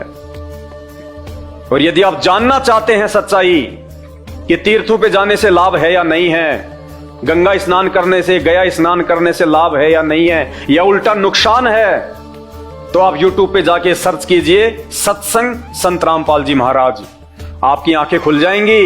इन्हीं धर्म ग्रंथों से संत रामपाल जी ने यह प्रमाणित कर रखा है कि यदि आप इन तीर्थों पे जाते हैं, इन धामों पे जाते हैं, तो आपको पुण्य के बजाय पाप अधिक मिलते हैं, पाप जो आपको 84 लाख योनियों से बाहर नहीं निकलने देंगे, क्योंकि ये हमारा जो मानव जीवन है ये पाप और पुण्य के आधार से चलता है। तो भाई और बहनों, आंखें खोलो। आप 21वीं सदी के आप शिक्षित युवा हैं, व्यक्ति हैं। आज भी यदि आप सोच विचार करके आध्यात्मिक जीवन में आगे नहीं बढ़ेंगे और किसी भी नकली संत महात्मा या धर्म गुरु के कहने से या उसकी बनावट को देख के कि बाबा जी ने तो बहुत बड़ी जटा बढ़ा रखी है, या बिल्कुल बाबा जी ने बाल जो है सफाचट करवा रखे हैं, गले में रुद्राक्ष की माला है, और बाबा जी ने तो लाल लंगोटा पहन रखा है, पीले वस्त्र पहन रखे हैं, 24 घंटे राधा राधा करता रहता है। इन चीजों को देख के यह साबित नहीं होता है कि वो धर्मगुरु भक्ति और भगवान से परिचित है। भक्ति और भगवान की जानकारी हमारे धर्म ग्रंथों में है, क्योंकि हमारे धर्म ग्रंथ ये शास्त्र भक्ति और भगवान का विधान है। जो धर्म गुरु इनके आधार से भक्ति नहीं देता है और इनमें लिखी हुई भक्ति और भगवान के अनुसार हमें हमारे आध्यात्मिक जीवन पे मार्गदर्शित नहीं करता है, वो नकली है, वो पाखंडी है, वो ठग है। वो आपको ठग रहा है, आपके जीवन को ठग रहा है, आपकी कीमती श्वासों को ठग रहा है, आपको पैसे से ठग रहा है। ऐसे लोगों का साथ छोड़ने में आपको तनिक भी शंका नहीं होनी चाहिए, जो आपका जीवन बर्बाद कर रहा है। तो YouTube पे जाके सत्संग सुनना शुरू करें संत रामपाल जी महाराज जी के, आपकी आंखें खुल जाएंगी। और विशेषकर सृष्टि रचना को जरूर पढ़ें, क्योंकि जब तक आप सृष्टि रचना के विषय में परिचित नहीं होंगे, आपको किसी भी धर्म का कोई भी धर्मशास्त्र समझ में नहीं आएगा। तो चलिए बढ़ते हैं अब अगले सवाल की तरफ। आज का हमारा अगला सवाल स्क्रीन पे, गलत साबित करो 1 लाख रुपए पाओ। सवाल क्या है? शिवलिंग की पूजा व कावड़ यात्रा मनमाना आचरण है। शिवलिंग की पूजा, एक पत्थर का शिवलिंग बना के उसको पूजना, उस पे दूध डालना, उस पे बेलपत्र चढ़ाना, उस पे जल चढ़ाना, उस पे अगरबत्ती और धूपबत्ती लगाना, या जब भी महाशिवरात्रि आती है वहां जाके बेर चढ़ाना, वहां पे गाजर चढ़ाना, दूध चढ़ाना, पूजा पाठ करना, ये सब मनमाना आचरण है। हमारे चारों वेदों में और गीता जी में शिवलिंग की पूजा का या फिर शिवलिंग के ऊपर दूध चढ़ाना या फिर ये कावड़ लेके आना, इसका कहीं कोई विधान नहीं है। क्योंकि जिस समय ये वेद लिखे गए थे उस समय तो भगवान शंकर का जो है वो जन्म भी नहीं हुआ था, और ना ही भगवान शंकर ने अपने भक्तों को यह आदेश दिया है कभी कि आप हमारे शिवलिंग की पूजा करो, या फिर आप हरिद्वार जाके आप वहां से गंगा जल लेके आओ, फिर आप गांव में आके मेरे मंदिर पे चढ़ाओ, शिवलिंग पे चढ़ाओ। विचार करने की बात है, ये गंगा उसी शिव शंकर भगवान के लोक से आ रही है। शंकर भगवान के लोक से ये गंगा आ रही है, और वो भगवान आपके एक लोटे गंगा जल का जो है वो प्यासा नहीं है। जो पूरी की पूरी जो गंगा है वो भगवान शंकर के ही लोक से आ रही है। किसी भी धर्म ग्रंथ में यह मनमाना आचरण करने का आदेश नहीं है। यह केवल नकली संतों का आदेश है, नकली धर्म गुरुओं का आदेश है, जो स्वयं इन धर्म ग्रंथों से अपरिचित थे और आगे समाज को उन्होंने मनमुखी साधना दे दी, जिस कारण से आज बेचारा भगत समाज उल्टी साधना करके अपने मानव जीवन को बर्बाद कर रहा है। यदि हमारी भक्ति गीता जी के अनुसार नहीं है, वेदों के अनुसार नहीं है, तो चाहे हम कितना ही प्रयास क्यों ना कर लें, कितनी बार हम हरिद्वार जाके कावड़ क्यों ना ले आए, कितना ही हम शिवलिंग के ऊपर जल क्यों ना चढ़ा लें, यदि भगवान शंकर इन साधनाओं से खुश है तो क्यों नीलकंठ पे यात्री मरते हैं, अमरनाथ की यात्रा में यात्री मरते हैं, केदारनाथ में वहां पे जो पहाड़ है वो नीचे गिर जाते हैं, कभी 10,000 तो कभी 20,000 यात्री मर जाते हैं। क्या भगवान शंकर को इतना भी नहीं पता कि मेरे भगत दूर दूर से आए हुए हैं और ये पहाड़ जो है ये टूटने वाला है? क्योंकि भगवान शंकर भी इन साधनाओं से खुश नहीं है। वो भी बड़ा दुखी होता है जब लोग उनके नाम पे इस तरह से पाखंड करते हैं। तो भाइयों और बहनों, इस मानव जीवन की सार्थकता को समझो। ये अनमोल चोला भगवान ने हमारे को 84 लाख योनियां भोगने के बाद दिया है, और ये अनमोल चोला, ये मानव शरीर केवल शास्त्रों के अनुसार भक्ति करके मोक्ष प्राप्ति के लिए मिलता है, ताकि हमें दोबारा से 84 लाख योनियों में ना जाना पड़े। तो आप सवाल कीजिएगा अपने धर्म गुरुओं से कि गुरुदेव, कौन से शास्त्र में लिखा हुआ है, कहां गीता जी में लिखा हुआ है, कहां वेदों में लिखा हुआ है कि भगवान शिव के लिंग की पूजा करनी है? भाइयों, आप जानवर नहीं हैं, आप इंसान हैं, इंसान। थोड़ा बहुत तो अपनी बुद्धि का इस्तेमाल करो। ये मनमुखी साधना है, इसका किसी भी शास्त्र में कोई प्रमाण नहीं है, इसका भक्ति और भगवान से कोई लेना देना नहीं है। जब गीता जी तीनों देवताओं की भक्ति करने के लिए मना कर रही है, ब्रह्मा विष्णु महेश की पूजा करने वालों को गीता जी में 3 गालियां दी गई हैं, तो बताइए फिर ये शिवलिंग की पूजा करने का आदेश भगवान कहां से दे देंगे? सवाल कीजिए अपने धर्म गुरुओं से कि गुरुदेव, आप ये प्रमाणित कीजिए, आप एक धर्म गुरु हैं, आध्यात्मिक क्षेत्र में आप हमारा मार्गदर्शन करते हैं। यदि आध्यात्मिक क्षेत्र की कोई बात हमारे समझ में नहीं आएगी तो आपके अलावा हम और कहां जाके उसका समाधान पाएंगे? तो बताइए गुरुदेव, भक्ति का विधान क्या है? भक्ति की जानकारी आप लोगों को कहां से मिली? इस दुनिया में सबसे पहले भक्ति और भगवान की जानकारी कहां से आई? तो आपके गुरुजी कहेंगे, बेटा इन शास्त्रों से आई, गीता जी से आई, वेदों से आई। तो गुरुजी बताइए, चारों वेदों में और गीता जी में भगवान शंकर का नाम जो है क्यों नहीं है? चारों वेदों में और गीता जी में भगवान शंकर का नाम तक क्यों नहीं है? और अगर भगवान शंकर का नाम ही नहीं है तो फिर ये शिवलिंग की पूजा करने का आदेश कहां से आ जाएगा चारों ग्रंथों में? ये कावड़ लाने का आदेश कहां से आ गया गीता जी में? भाइयों और बहनों, सवाल कीजिए। और यदि आप सवाल नहीं करते हैं तो आपको कोई फायदा नहीं है मानव जन्म प्राप्त करने का। आप अपना जीवन उन नकली धर्म गुरुओं के पीछे लग के बर्बाद कर रहे हैं। समय आने पे आपके भविष्य में जो संकट आएंगे उनका समाधान ना आपकी वर्तमान भक्ति से हो सकता है, ना आपके नकली धर्म गुरु आपको किसी प्रकार की कोई राहत दे सकते हैं। अगर दुख आने हैं तो दुख ही आएंगे, उन कर्मों को वो नहीं काट सकते, क्योंकि वो कर्म काटने वाली भक्ति उनके पास नहीं है। मरने के बाद ये धर्मगुरु खुद भी 84 लाख योनियों में जाएंगे और आप तो जाएंगे, कोई ऑप्शन ही नहीं रहेगा। तो अभी समय है आपके पास में। ये शिक्षा भगवान ने इसीलिए दी है, ये मानव तन इसीलिए दिया है, ये बुद्धि हमारे को सोचने और समझने की जानवरों से भिन्न इसीलिए दी है कि हम विचार करें। यदि कोई व्यक्ति इस तरह की बातें कह रहा है तो जरूर इसका कोई कारण होगा, हमें उस कारण की तह तक जाना चाहिए। और इस कारण की तह में आप उस समय तक नहीं जा सकते जब तक आप YouTube पे जाके सर्च नहीं करेंगे सृष्टि रचना संत रामपाल जी भगवान। जब तक आप संत रामपाल जी के सत्संग नहीं सुनेंगे और सत्संगों में विशेषकर उनके द्वारा बताई गई सृष्टि रचना, तब तक आप भक्ति और भगवान के विषय में 0/0 कुछ भी नहीं जान सकते। चाहे आपके गुरुजी कितने बड़े शंकराचार्य क्यों ना हो, चाहे आपके गुरुजी की संगत चाहे लाखों में क्यों ना हो, वो गुरु भी नकली, उसकी भक्ति भी नकली, उसका भगवान भी नकली। तो यदि आपके गुरुजी सच्चे हैं, आपको लगता है, तो इस पॉइंट पे आप हमारे को गलत साबित कीजिएगा कि किसी भी धर्मशास्त्र में, गीता जी में या वेदों में शिवलिंग पूजा का विधान है या नहीं है, कावड़ लाने का विधान है या नहीं है। यदि है तो ये प्रमाणों के साथ में साबित कीजिए और 1 लाख रुपए आप घर बैठे प्राप्त कीजिए।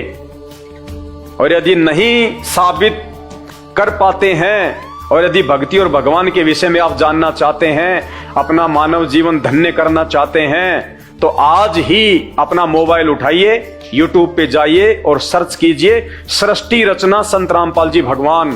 आपकी आंखें खुल जाएंगी और त्याग दीजिए उन नकली धर्म गुरुओं को जो आपका मार्गदर्शन सही नहीं कर सकते। वो आपके दुश्मन हैं, दुश्मन। तो चलिए अब बढ़ते हैं अगले सवाल की तरफ। हमारा आज का अगला सवाल स्क्रीन पे, गलत साबित करो 1 लाख रुपए पाओ। सवाल क्या है? श्राद्ध निकालने से पूर्वजों की पशु पक्षी या अन्य योनियां समाप्त नहीं हो सकती हैं। जी हां, भक्ति के संविधान चारों वेदों में और गीता जी में श्राद्ध निकालने का कहीं आदेश नहीं है और ना ही ये लिखा हुआ है कि श्राद्ध निकालने से आपके पूर्वजों की मुक्ति हो जाएगी। ये केवल नकली धर्म गुरुओं का, ब्राह्मणों का, पंडितों का मनमाना आचरण है। क्योंकि ये धर्मगुरु, ये पंडित, ये ब्राह्मण जो आध्यात्मिक क्षेत्र में आप और हमारा मार्गदर्शन करते आए हैं आज से पहले, ये हमारे धर्म ग्रंथों से परिचित नहीं हैं, ये शास्त्रों से परिचित नहीं हैं। इनको इन शास्त्रों में लिखी हुई गहरी और गूढ़ सच्चाई की जानकारी नहीं है। क्योंकि तत्वदर्शी संत की शरण में आए बिना आप किसी भी धर्म ग्रंथ को नहीं समझ सकते, नहीं जान सकते। गीता जी अध्याय नंबर 15 श्लोक नंबर 1 से 4 और गीता जी अध्याय नंबर 4 श्लोक नंबर 34, जिसमें तत्वदर्शी संत के विषय में विस्तार से जानकारी दी गई है। और वही तत्वदर्शी संत इन धर्म ग्रंथों का सार निकाल के भगत समाज को दे सकता है। अन्यथा इस पृथ्वी पे कोई भी गुरु, धर्मगुरु या शंकराचार्य ऐसा नहीं है जो आपको इन शास्त्रों का सार निकाल के और आपको यथार्थ जानकारी भक्ति और भगवान के विषय में दे सके। तो चारों वेदों में और गीता जी में कहीं भी श्राद्ध कर्म करने का आदेश भगवान की तरफ से नहीं है और ना ही श्राद्ध निकालने से पूर्वजों की मुक्ति संभव है, ना ही वो 84 लाख योनियों में जाने से जो है वो बच सकते हैं। ये नकली धर्मगुरुओं का, नकली पंडितों का, नकली ब्राह्मणों का जो पूजा पाठ के नाम पे अपना परिवार पालन पोषण कर रहे हैं, ये केवल उनका धंधा है। यदि आप हमारे को झूठा साबित कर सकते हैं गीता जी से या वेदों से कि गीता और वेद में कहीं भी ये लिखा हो कि ये श्राद्ध निकालने से आपके पूर्वजों की मुक्ति संभव है, तो भाई साहब 1 लाख रुपए आप घर बैठे प्राप्त कीजिए। और यदि आप हमें गलत साबित नहीं कर सकते हैं और यदि आप सच्चाई से रूबरू होना चाहते हैं कि यदि ऐसी बात है, तो फिर हमारे को सत्य आध्यात्मिक ज्ञान कहां से प्राप्त होगा? तो पूरे विश्व में, पूरी धरती पे केवल एक ही धर्मगुरु है वर्तमान में जो आपको गीता और वेदों के अनुसार सत्य आध्यात्मिक जानकारी दे सकता है। वो धर्मगुरु जो आपको भक्ति दान देने का अधिकारी है, वो धर्मगुरु जो आपको ये सदग्रंथ पढ़ाने का अधिकारी है, वो धर्मगुरु जो आपको एक भगवान का नाम बताएगा, वो धर्मगुरु जो आपको वास्तविक भक्ति मंत्र देगा और आपकी 84 लाख योनियों से मुक्ति करवाएगा। और जीते जी भी आपके या आपके परिवार पे किसी भी प्रकार का कोई भी संकट नहीं आएगा। आपके शरीर में किसी भी प्रकार का कोई रोग नहीं हो सकता। आपकी आंखों के सामने आपके बच्चों की मृत्यु नहीं हो सकती। औरत कभी विधवा नहीं हो सकती। घर में कभी कोई अमंगल नहीं हो सकता। वो धर्मगुरु एकमात्र पूरी धरती पे संत रामपाल जी हैं। और इस बात की जानकारी आपको केवल उनके विचार सुनकर, उनके सत्संग सुनकर ही पता चल सकती है। तो YouTube पे जाके सर्च करें सृष्टि रचना संत रामपाल जी भगवान, और उसके बाद देखिए कि इन धर्म ग्रंथों में भक्ति और भगवान के विषय में क्या जानकारी लिखी हुई है। जो जानकारी आज से पहले हमारे जितने भी ये मठाधीश नकली संत महंत शंकराचार्य हिंदू धर्म में, मुसलमान धर्म में, सिख धर्म में, ईसाई धर्म में, पूरी धरती पे जितने भी धर्म गुरु हैं सबके सब एक संत रामपाल जी को छोड़ के अज्ञानी हैं, अज्ञानी। इनको इन धर्म ग्रंथों के विषय में कुछ भी जानकारी नहीं है सिवाय श्री कृष्ण और सुदामा की कहानी के, सिवाय राम और भीलनी की कहानी के। मीठी मीठी बातें बना के 4 पैसे दान धर्म के नाम पे लेना इनको जरूर आता है, लेकिन सही प्रकार से आपका आध्यात्मिक मार्गदर्शन करना इनके वश की बात नहीं है। तो भाई और बहनों, ये मानव जन्म बहुत अनमोल है, बाद में रोगे पछताओगे। परमात्मा कहते मानव जन्म दुर्लभ है, ये मिले ना बारंबार। जैसे पेड़ से पत्ता टूट जाए फिर वापस नहीं लगता डार। एक बार यदि ये मानव शरीर छूट गया, 84 लाख योनियों में जाने से आपके धर्मगुरु नहीं बचाएंगे, आपके संत महंत नहीं बचाएंगे। केवल संत रामपाल जी की भक्ति से ही हम 84 लाख योनियों से बाहर निकलने का रास्ता प्राप्त कर सकते हैं। बाकी धरती पे दूसरा कोई तरीका नहीं है, और यह तभी संभव है जब आप संत रामपाल जी के सत्संग सुनना शुरू करेंगे। अब बढ़ते हैं हम अपने अगले सवाल की तरफ। हमारा आज का अगला सवाल स्क्रीन पे, गलत साबित करो 1 लाख रुपए पाओ। ब्रह्मा विष्णु महेश व इनकी माता दुर्गा को भी पूर्ण परमात्मा की जानकारी नहीं है। हाँ जी, चारों वेद और गीता जी जिस पूर्ण परमात्मा की महिमा गा रहे हैं, उस पूर्ण परमात्मा की जानकारी वर्तमान में 33 करोड़ देवी देवता, ब्रह्मा विष्णु महेश और ब्रह्मा विष्णु महेश की माता दुर्गा अर्थात शेरा वाली को भी नहीं है। इनको भी पूर्ण आध्यात्मिक ज्ञान नहीं है। अब जब इनको ही ज्ञान नहीं है भक्ति और भगवान के विषय में, जिनसे ऊपर तो हम किसी को मान ही नहीं रहे, तो इस पृथ्वी लोक पे जितने भी छोटे मोटे ये संत महंत शंकराचार्य धर्मगुरु, राधा राधा हरे रामा हरे कृष्णा करने वाले चारों शंकराचार्य, इनको कहां से ज्ञान हो जाएगा? जबकि ये बातें हमारे ही धर्म ग्रंथों में लिखी हुई है। ये ब्रह्मा विष्णु महेश अपनी जीवनी में, पुराणों में ये स्वयं इस बात को स्वीकार करते हैं कि हमारे को पूर्ण आध्यात्मिक ज्ञान नहीं है। दुर्गा जी भी श्री देवी भागवत पुराण में, श्री देवी भागवत पुराण में स्वयं शेरा वाली माता दुर्गा जी भी अपनी भक्ति करने के लिए मना कर रही है कि मेरी भक्ति से लाभ नहीं है, तुम उस परमात्मा की भक्ति करो, तुम उस ब्रह्म की भक्ति करो। तो चारों वेदों में और गीता जी में जो भगवान के विषय में, भक्ति के विषय में जो गूढ़ ज्ञान है, वो गूढ़ ज्ञान दुर्गा जी, ब्रह्मा विष्णु महेश और 33 करोड़ देवी देवताओं की भी बुद्धि से लाखों कोस दूर है। तो ये गांव गांव, नगर नगर, शहर शहर में आश्रम खोल के धर्म को धंधा बना के बैठे हुए नकली ये पाखंडी धर्म गुरु आपको कहां से सही मार्गदर्शन दे देंगे भक्ति और भगवान के विषय में? और यही कारण है आज सभी देवी देवताओं की भक्ति और पूजा पाठ करते करते भी सब लोग दुखी हैं। कारण यही है कि आप सही मार्ग पे नहीं चल रहे, जिससे आपको इन देवी देवताओं से भी कोई थोड़ा बहुत लाभ प्राप्त हो।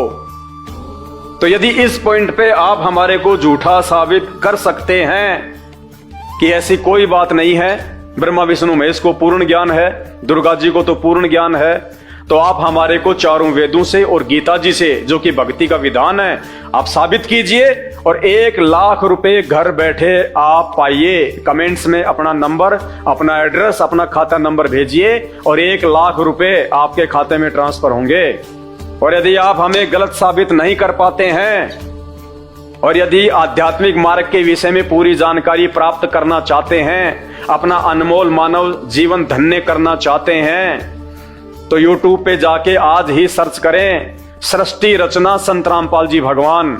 केवल संत रामपाल जी ही पूरे विश्व में वो धर्मगुरु हैं जिन्होंने केवल हिंदू धर्म के सभी धर्म ग्रंथों का ही नहीं, केवल गीता जी और वेदों का ही नहीं, मुसलमान धर्म की कुरान, तौरेत, जबूर और इंजल, ईसाई धर्म की बाइबल, सिख धर्म का गुरु ग्रंथ साहिब और भी जितने मजहब हैं, उन सभी की पुस्तकों का वास्तविक सार निकाल के अपने सत्संगों में डाल रखा है कि भगवान कौन है और भक्ति क्या है और किस भगवान की भक्ति करने से हम 84 लाख योनियों से बाहर निकल सकते हैं। उनके अलावा पूरी दुनिया में दूसरा कोई तरीका नहीं है जो ये शरीर छूटने के बाद आपको 84 लाख योनियों के महादुख से बाहर निकाल सकता है।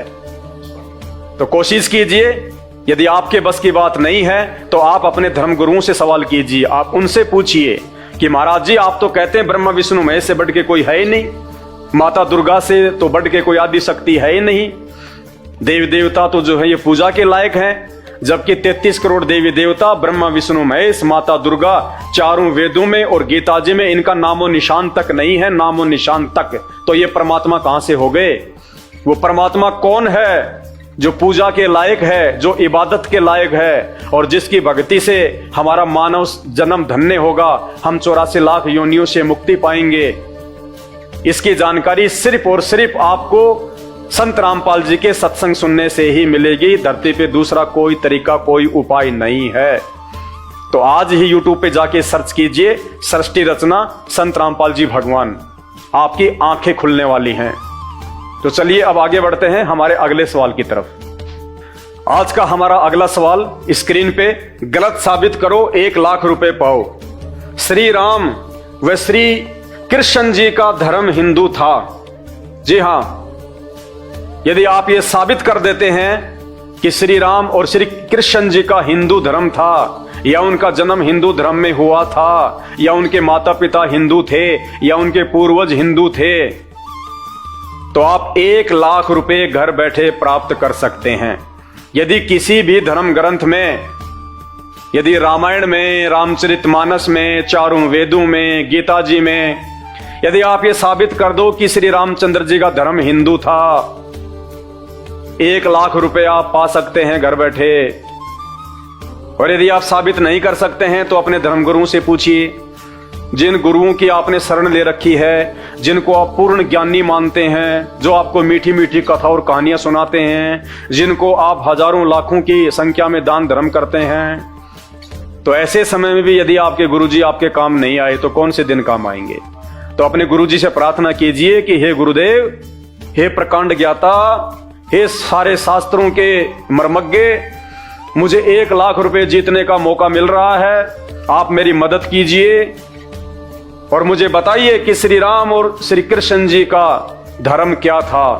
वो हिंदू धर्म से थे, मुसलमान धर्म से थे, जैन धर्म से थे, बौद्ध धर्म से थे, ईसाई धर्म से थे, या सिख धर्म से थे। और यदि वो कहते हैं कि श्री राम और श्री कृष्ण जी का कोई धर्म नहीं था, तो फिर हम इन भगवानों को हिंदू धर्म से जोड़ के बार बार क्यों जो है हम इनका हवाला देते हैं कि जय श्री राम, भारत को हिंदू राष्ट्र बनाएंगे, जय श्री राम, भारत को हिंदू राष्ट्र बनाएंगे, जब श्री रामचंद्र जी का धर्म ही हिंदू नहीं था। तो पहले ये तो पता कर लो कि श्री रामचंद्र जी का धर्म क्या था। तो आप कोशिश कीजिएगा श्री राम और श्री कृष्ण जी के धर्म के विषय में। यदि आपके धर्मगुरु आपकी मदद कर देते हैं और किसी भी शास्त्र में ये दिखा देते हैं, चारों वेद में, गीता जी में, महर्षि वाल्मीकि के द्वारा रचित वाल्मीकि रामायण में, रामचरितमानस में, कि श्री रामचंद्र जी हिंदू धर्म से थे, तो आप 1 लाख रुपए जीत सकते हैं। और यदि वो साबित नहीं कर पाते हैं तो क्यों फिर आपस में हिंदू मुस्लिम के झगड़ों में पड़े हो? क्यों आपस में एक दूसरे से बैर भाव रखते हो? क्यों एक दूसरे को अपना शत्रु समझ रहे हो? जब त्रेता युग में और द्वापर में कोई धर्म था ही नहीं, ना कोई हिंदू धर्म था, ना कोई मुसलमान धर्म था, ना कोई सिख धर्म था, ना कोई जैन धर्म था, ना कोई बौद्ध धर्म था, फिर क्यों आपस में आज हम धर्म के नाम पे आपस में लड़ाई कर रहे हैं? हम बटे हुए हैं, क्यों मूर्ख बन रहे हैं? जब हम इंसान हैं तो क्यों फिर धर्म के नाम पे बटे हुए हैं? तो भाई और बहनों, इस विषय में भी आपको पूरी आध्यात्मिक जानकारी, जीव हमारी जाति है और मानव धर्म हमारा, हिंदू मुस्लिम सिख ईसाई धर्म नहीं कोई न्यारा, ये नारा है संत रामपाल जी भगवान का, जो अपने आध्यात्मिक ज्ञान के द्वारा अपनी समर्थता से आने वाले समय में पूरे विश्व को एकजुट करेंगे, सभी जाति और धर्मों को एक मंच पे लेके आएंगे। उसके बाद ना कोई धर्म रहेगा, ना कोई जाति रहेगी। जब हम आध्यात्मिक ज्ञान से परिचित हो जाएंगे, जब हम अपने ही धर्म ग्रंथों से, सदग्रंथों से, गीता और वेद से जब हम पूर्णतया परिचित हो जाएंगे, कि ना कोई धर्म था, ना कोई जातियां थी, ना भगवान ने कोई धर्म बनाया, ना कोई जातियां बनाई। ये केवल हमारे मनमुखी नकली धर्म गुरुओं की सोच है, जिन्होंने हमारे को आपस में बांटने के लिए ये षड्यंत्र रचा हुआ है। एक भाई को दूसरे भाई का इन्होंने दुश्मन बना दिया। तू हिंदू, तू मुस्लिम, तू सिख, तू ईसाई।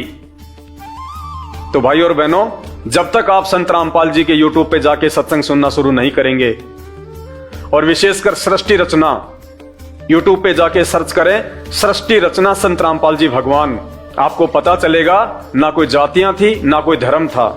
और आने वाले समय में संत रामपाल जी के सानिध्य में इस पूरे विश्व में ना कोई जातियां रहेंगी, ना कोई धर्म रहेगा, केवल एक मानव धर्म होगा। तो आपसे मेरी प्रार्थना है, ये जितने भी नकली धर्म गुरु जो गांव-गांव, शहर-शहर में बैठे हुए हैं, जो हमारे धर्म ग्रंथों में वर्णित सच्चाई से अपरिचित हैं और आध्यात्मिक क्षेत्र में आपका कुमार्ग कर रहे हैं, आपको सही दिशा नहीं दे रहे हैं। और एक समय ऐसा आएगा, ना आप अपना बचाव कर पाओगे, ना आप अपने परिवार का बचाव कर पाओगे, और आप उन धर्मगुरुओं के आगे हाथ जोड़ते रह जाओगे, इन देव देवताओं के आगे हाथ जोड़ते रह जाओगे। ये भी आपकी किसी प्रकार की कोई भी मदद नहीं करेंगे, क्योंकि आपकी भक्ति सही नहीं है। आप उस एक पूर्ण परमात्मा की भक्ति नहीं कर रहे, जो हमारे सभी संकटों का निवारण करने में सक्षम है। तो यूट्यूब पे जाके सर्च करें, सृष्टि रचना संत रामपाल जी भगवान। अब बढ़ते हैं अपने अगले सवाल की तरफ। आज का हमारा अगला सवाल, क्या राम रावण युद्ध और महाभारत का युद्ध धर्म युद्ध था? जी हां, त्रेता युग में श्री रामचंद्र जी और रावण के बीच में जो युद्ध हुआ था, और द्वापर में कौरव और पांडवों के बीच में जो युद्ध हुआ था, क्या ये दोनों युद्ध धर्म युद्ध थे?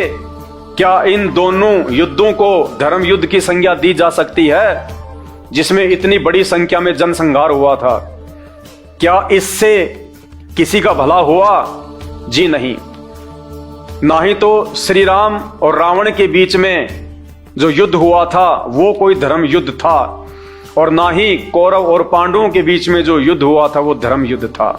महाभारत से गंदा चरित्र किसी भी धर्म ग्रंथ का नहीं हो सकता। महाभारत को पढ़ के आपका कभी भी आत्म कल्याण नहीं हो सकता, आपके घर में कभी भी सुख और शांति नहीं हो सकती, आप कुछ भी नहीं सीख सकते। ऐसा गंदा चरित्र है महाभारत का। हम कहते हैं पांडव पांडव धर्म के रक्षक। काहे के धर्म के रक्षक? युधिष्ठिर ने अपनी औरत को जुए में दांव पे लगा दिया। क्या आप लगा सकते हैं आज? क्या यह धर्म का काम है? क्या आप कर सकते हैं यह धर्म का काम? पांडवों ने अपनी औरत को जुए में लगा दिया, जुए में। अब इससे गंदा चरित्र और क्या हो सकता है? आपस में भाई बंटवारे की लड़ाई, कोई दूसरे देश के राजा ने आक्रमण नहीं किया, यह कोई गौ रक्षा की कोई लड़ाई नहीं थी। कौरव और पांडव आपस में भाई थे, और आपस में राज के बंटवारे को लेके यह महाभारत का युद्ध हुआ था। अरे आपस में भाई बंटवारे की लड़ाई थी, आपस में अपने घर में बैठ के निपटाते। 18 करोड़ लोग मरवाने की क्या आवश्यकता थी? इसलिए महाभारत के युद्ध को धर्म युद्ध की संज्ञा नहीं दी जा सकती। और यदि कोई साबित करे कि महाभारत का युद्ध धर्म युद्ध था, तो कौन से एंगल से था? कोई ये कहे कि जो कौरव थे वो अत्याचारी हो गए थे, दुर्योधन बहुत ज्यादा अत्याचारी हो गया था, तो दुर्योधन ने कहां अत्याचार किए और किस पे अत्याचार किए? और यदि वो अत्याचारी था, तो क्या श्री कृष्ण जी तो उस समय भगवान थे, 3 लोक के स्वामी थे? क्या उनमें इतनी भी पावर नहीं थी कि वो अकेले दुर्योधन का वध कर देते? दुर्योधन तो एक इंसान था, एक जीव था, वो तो भगवान नहीं था। और श्री कृष्ण जी भी तो राजा था। दुर्योधन से ज्यादा तो सेना श्री कृष्ण जी के पास थी। क्या श्री कृष्ण जी अकेले दुर्योधन का सर्वनाश नहीं कर सकते थे? उनके पास तो सुदर्शन चक्र है, वो तो किसी की भी गर्दन काट सकते थे। अरे जब भीम ने अंत में दुर्योधन को मार दिया, तो क्या श्री कृष्ण नहीं मार सकता था? तो कोई भी व्यक्ति यह साबित नहीं कर सकता कि महाभारत का युद्ध जो है वो धर्म युद्ध था। आपस में जमीन का बंटवारा, राज्य का बंटवारा, दो भाइयों के बीच में लड़ाई, कौरव और पांडवों के बीच में, और पूरी दुनिया का इन्होंने सत्यानाश करवा दिया। 18 करोड़ लोग मरवा दिए, दुनिया भर की औरतें इन्होंने विधवा कर दी, दुनिया भर के बच्चे इन्होंने अनाथ करवा दिए। और अंत में क्या हुआ? ना वो राज्य उन कौरवों को मिला, ना वो राज्य उन पांडवों को मिला। थोड़े दिनों बाद वो पांडव भी हिमालय में जाके जो है वो गड़ के मरे, वो राज यहीं रह गया, वो जमीन यहीं रह गई, और 18 करोड़ लोग मरवा दिए। फिर कहते हैं वो धर्म युद्ध था। खुद की औरत को जुए में लगा दिया, ये धर्म है? ये धर्म का काम है क्या? डूब के मरने की बात है, डूब के मरने की बात। आज कोई नीचे से नीचे गिरा हुआ व्यक्ति भी ये काम नहीं कर सकता जो अपनी बहन बेटी को, अपनी औरत को जुए में लगा दे। आजकल तो सरकार ने भी जुए पे जो है वो पाबंदियां लगा रखी हैं, और ये काम जिनको आप बहुत बड़े महान व्यक्ति कहते हैं वो सरेआम किया करते थे। तो भाइयों, महाभारत और रामायण ये दो जो युद्ध हैं ये धर्म युद्ध नहीं थे। राम रावण युद्ध कोई धर्म युद्ध नहीं था, कोई सीमाओं की लड़ाई नहीं थी। भारत देश पे लंकापति रावण ने भारत देश को हड़पने के लिए उसने कोई जो है वो चढ़ाई नहीं करी थी कि श्री रामचंद्र जी ने भारत देश की सीमाओं को बचाने के लिए ये लड़ाई लड़ी। ना कोई ये गोरक्षा की लड़ाई थी। रामचंद्र जी की पत्नी को रावण ले गया। अब ये मुकदमा, ये मैटर राम और रावण के बीच का था। इतने लोग मरवाने की क्या आवश्यकता थी? 18 करोड़, 18 करोड़ की सेना मरी थी दोनों तरफ से। बताइए, अरे रावण तो एक इंसान था, लंका देश का राजा था, जबकि श्री रामचंद्र जी तो विष्णु अवतार भगवान थे। वो तो रामचंद्र जी अपने बलबूते पे, अपनी पावर के बलबूते पे सीता जी को रावण की कैद से छुड़वा के क्यों नहीं ला सके? क्या रावण से भी कमजोर थे? और रावण से भी कमजोर थे तो भगवान कहां हुए? तो ये कौन सा जो है ये धर्म युद्ध था? और बड़ी मुश्किल से 18 करोड़ लोग मरवा के सीता को अयोध्या में लाए, और थोड़े दिनों बाद उस सीता को जंगल में निकाल दिया। ये काहे की धार्मिकता है? फिर रावण के पास ही रहने देते उसको, कम से कम बेचारी को वहां पे टाइम पे खाना पीना तो मिल रहा था। श्री रामचंद्र जी ने तो उसको जंगल में निकाल दिया, जबकि वो गर्भवती थी उस समय, लव उसके पेट में था, और अकेली औरत को श्री रामचंद्र जी ने जनता के कहने से और जंगल में छोड़ दिया। ये काहे की धार्मिकता है? काहे की मर्यादा है ये?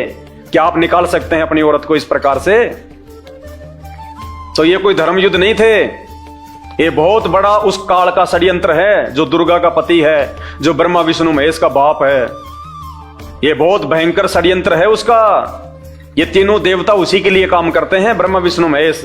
ये दुर्गा भी उसी के अधीन है, और इन सब ने मिला के यहां पे हम प्राणियों को फंसा रखा है। इस बात की पूरी जानकारी आपको जब आप YouTube पे जाके सर्च करेंगे सृष्टि रचना संत रामपाल जी भगवान, तब आपकी आंखें खुलेंगी कि हमारे को मारने और जन्म देने में इस काल का हाथ है। और ये कुकर्म, ये काल अपने तीनों पुत्रों के माध्यम से करवाता है, ब्रह्मा विष्णु महेश के माध्यम से। ब्रह्मा जी से हमारी उत्पत्ति करवाता है, विष्णु से हमारा पालन पोषण करवाता है, और शंकर भगवान से फिर हमारा संहार करवाता है, कोई बीमारी से, तो कोई एक्सीडेंट में, तो कोई लड़ाई झगड़ा करके। ये तीनों देवता हमारे को जन्म देते हैं, मारते हैं, पालन पोषण करते हैं। ये ड्यूटी दे रखी है उस काल ने इन तीनों देवताओं को। और वो हमें क्यों मारता है, वो क्यों जन्म देता है, इसके पीछे बहुत गहरी कहानी है। और वो कहानी आपको केवल सृष्टि रचना को सुनने से ही समझ में आएगी। तो YouTube पे जाके सर्च करें सृष्टि रचना संत रामपाल जी भगवान, आपके कानों के पर्दे खुलने वाले हैं, आपकी आंखों का मोतियाबिंद हटने वाला है।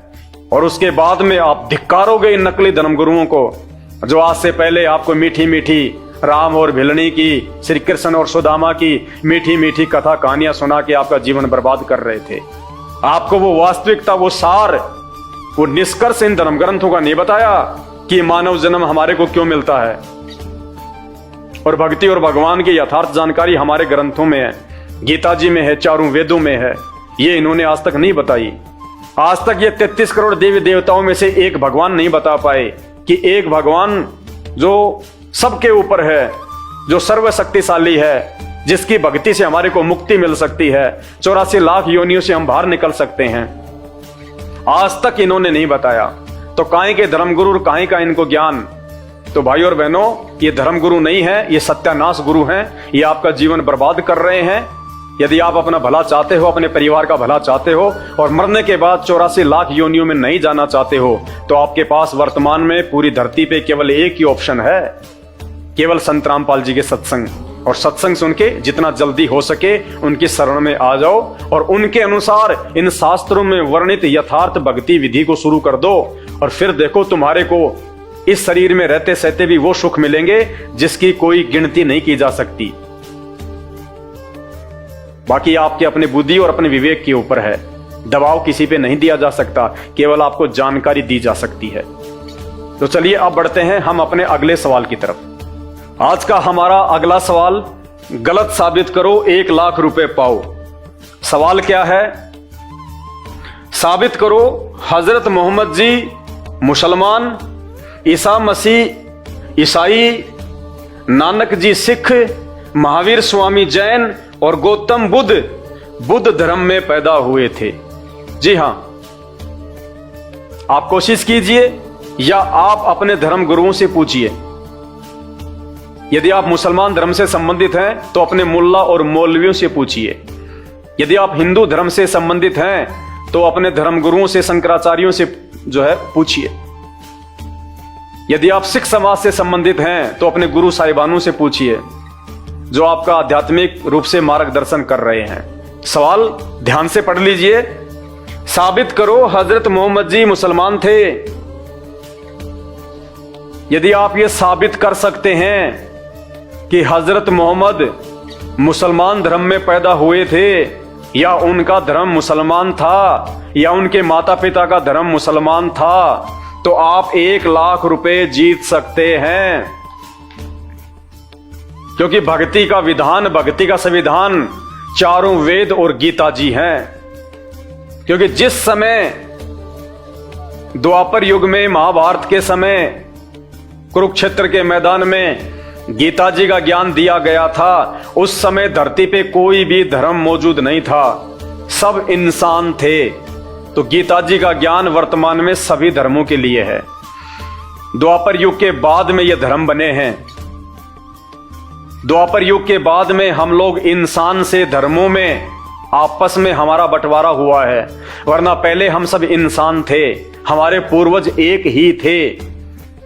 उसके बाद कोई हिंदू बन गया, कोई मुसलमान बन गया, कोई जैन बन गया, कोई ईसाई बन गया।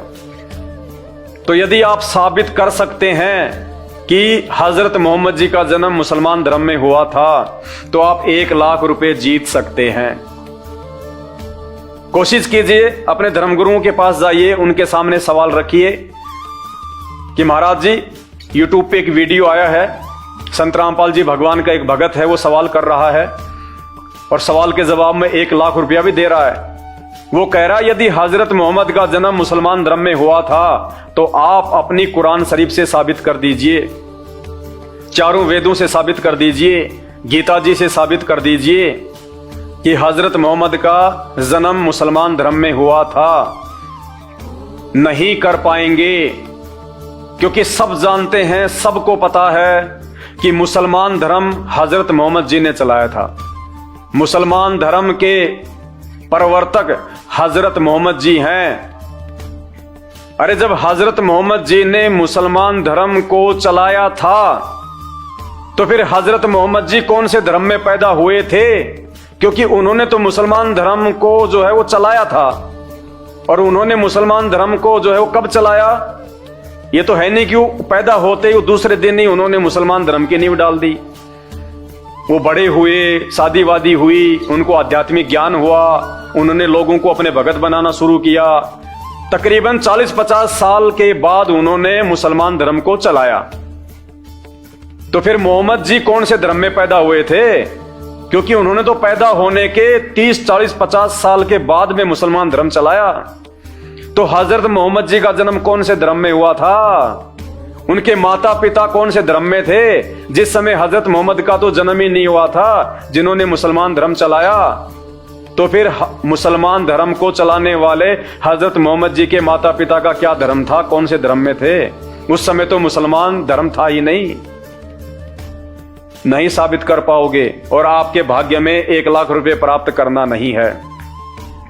इस विषय में यदि आप पूर्ण जानकारी चाहते हैं कि आपकी कुरान शरीफ में वास्तव में धर्म के विषय में जो सच्चाई है वो केवल आपको संत रामपाल जी ही बता सकते हैं वर्तमान में, क्योंकि ये बाखबर हैं, इल्म वाले हैं। सूरत फुरकान 25 आयत नंबर 52 से 58।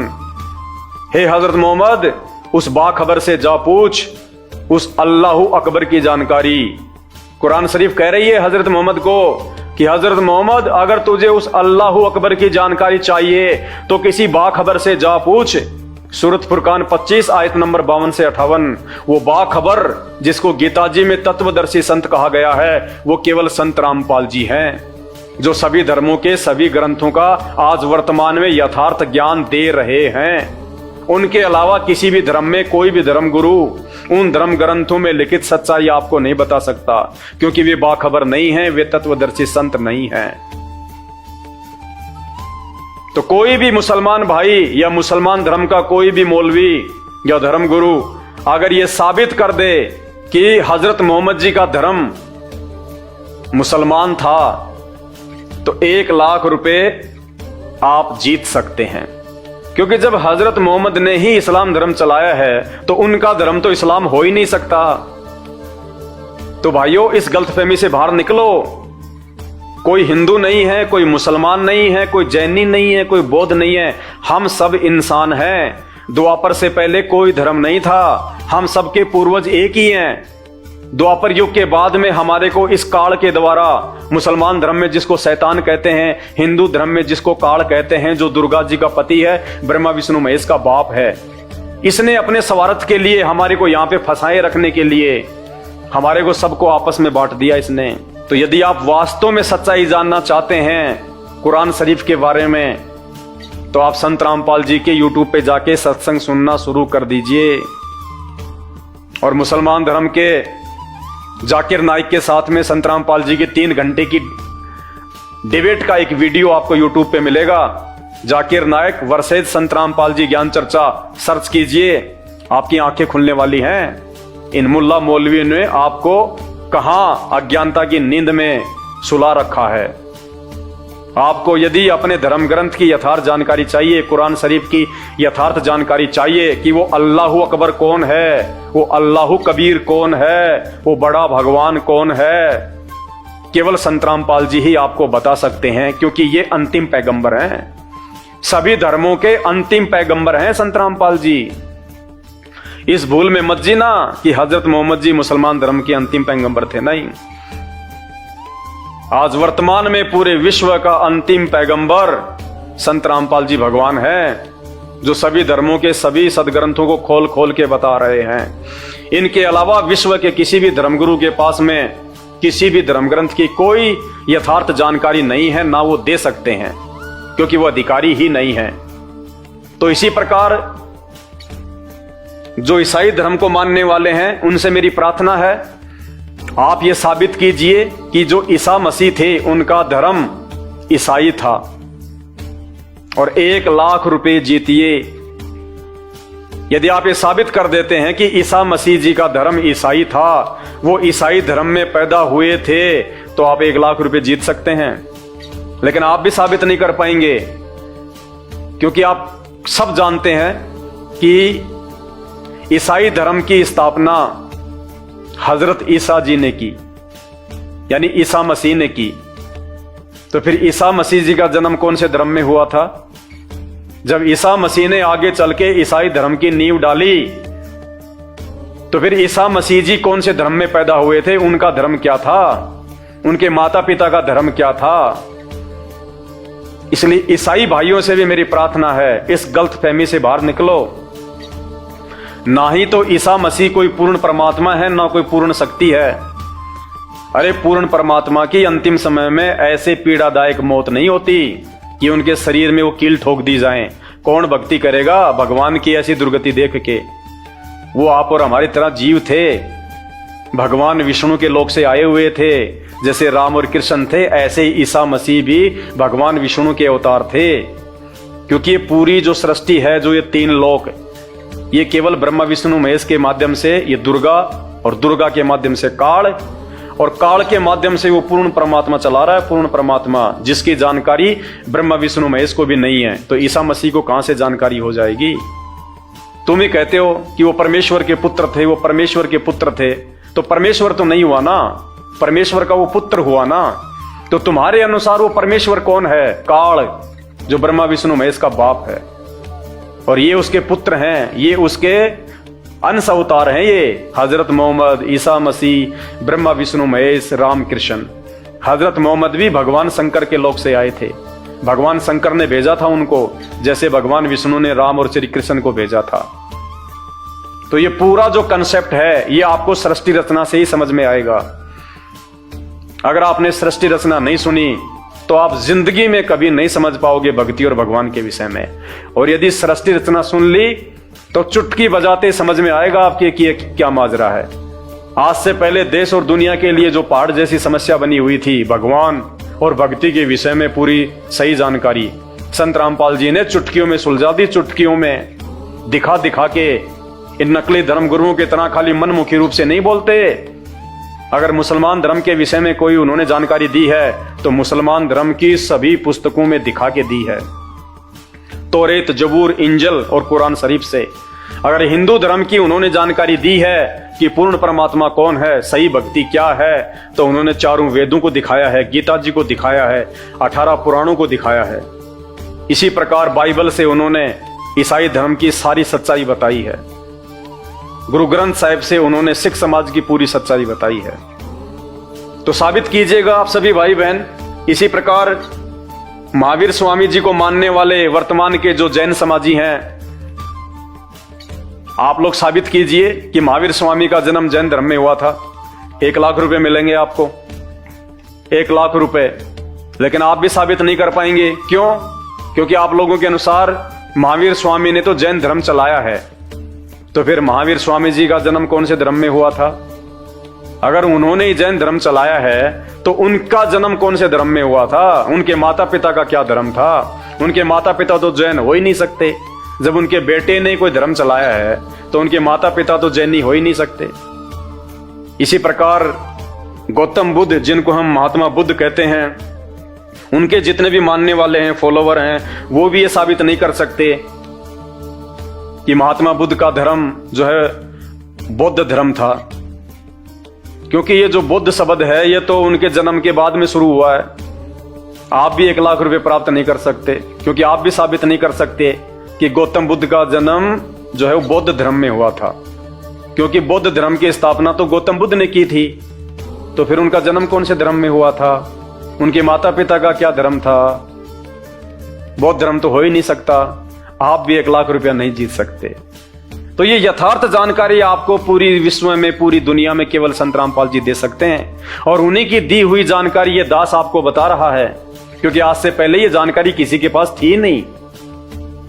तो सभी धर्म के मानने वालों से मेरी प्रार्थना है, मेरे हाथ जोड़ के विनती है, आज पूर्ण परमात्मा के रूप में धरती पर संत रामपाल जी स्वयं जो है वो प्रकट हैं।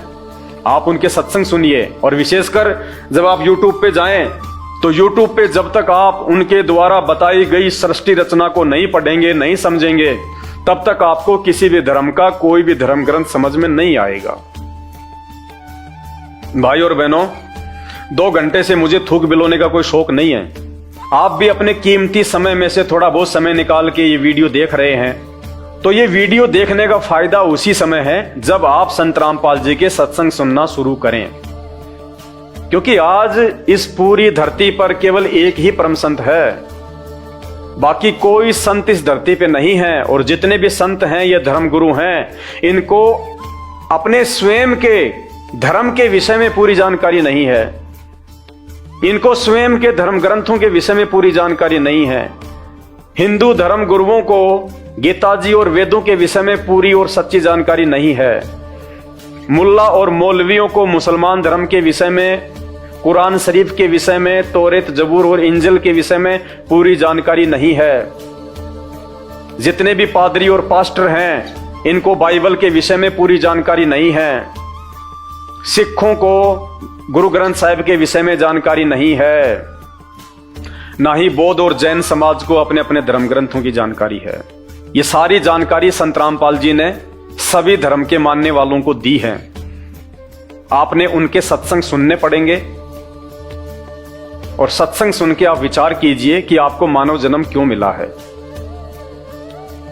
परमेश्वर कहते हैं, मानव जन्म पाए के जो नहीं रटे हरि नाम, और जैसे कुआं जल बिना फिर बनवाया क्या काम। ये 84 लाख योनियों से भिन्न एक मानव शरीर हमारी को केवल और केवल भक्ति के लिए मिलता है। अन्य योनियों में जाके महादुख भोगने से बचने के लिए मिलता है, और यह केवल उसी समय संभव है जब हम एक परमेश्वर की भक्ति करें। और एक परमेश्वर की जानकारी वर्तमान में पूरी पृथ्वी पे यदि किसी धर्मगुरु के पास में है तो केवल परम पूज्य सतगुरु रामपाल जी भगवान के पास में है। और जब तक आप उनके सत्संग नहीं सुनेंगे, आप उनके विचारों से परिचित नहीं होंगे, तब तक ऐसे ही आप अपना ये अनमोल मानव जन्म बर्बाद करते रहेंगे। और आज मानव जन्म में आप कितने सुखी हैं बिना भक्ति और भगवान के। और कल को जब ये शरीर छूटेगा, हम 84 लाख योनियों में जाएंगे, उस समय हमारे साथ में क्या बीतेगी। आज आप एक गधे का जीवन देख लीजिएगा, आज आप एक बैल का जीवन देख लीजिएगा, कितना महादुख भोगता है। सारा दिन खेत में चलता है, गाड़ी में उसको किसान जोतता है। एक गधा सारे दिन ईंट के भट्ठे के ऊपर कितनी मेहनत करता है, सारा दिन ईंटें ढोते रहता है। अन्य पक्षी देख लीजिए, पशु देख लीजिए, एक कुत्ता देख लीजिए, सर में कीड़े पड़ जाएं, पूरे शरीर पे उसके खुजली हो जाए, एक्सीडेंट में उसका पैर कट जाए, कितने दुख भोगते हैं। आप और हमारे ऊपर तो छोटी मोटी कोई भी आपत्ति आती है, हम तो तुरंत अपने किसी रिश्तेदार को बता दें, कहीं से सहायता प्राप्त कर लें, मेडिकल प्राप्त कर लें, हॉस्पिटल में चले जाएं। भूख लग रही है तो खाना खा लें, कहीं भी 56 प्रकार के भोजन बना के खा लें। और कल को जब भक्ति सही नहीं करेंगे, और ये तो विधान है परमात्मा का, ये मोटे मोटे ग्रंथ भगवान ने कोई ऐसे थोड़े ना लिखवाए, मजाक में थोड़े लिखवाए। चारों वेद और ये गीता जी, ये पुराण, इनमें भक्ति और भगवान के विषय में जानकारी है। इस मानव शरीर से हमें क्या करना चाहिए उसकी जानकारी है। और यदि हमने वो कार्य नहीं किया, संत रामपाल जी की शरण में आके एकमात्र पूरे विश्व में उस तत्वदर्शी संत की शरण प्राप्त करके यदि हमने एक परमात्मा की भक्ति नहीं की, तो अगला जन्म 84 लाख योनियों का। फिर हमें ना कोई सत्संग के विषय में बताएगा, ना कोई समझाएगा, ना हम समझने के लायक रहेंगे। कहते माता पिता मिल जाएंगे लख 84 माही, सतगुरु की सेवा और भक्ति ये फेर मिलन की नाही।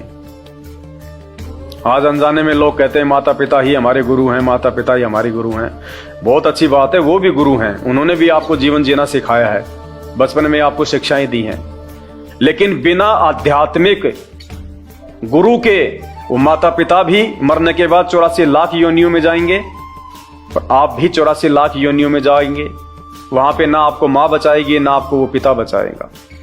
तो ये परम पिता परमात्मा इस धरती पे प्रकट है, सबका पिता है, सबकी मां है।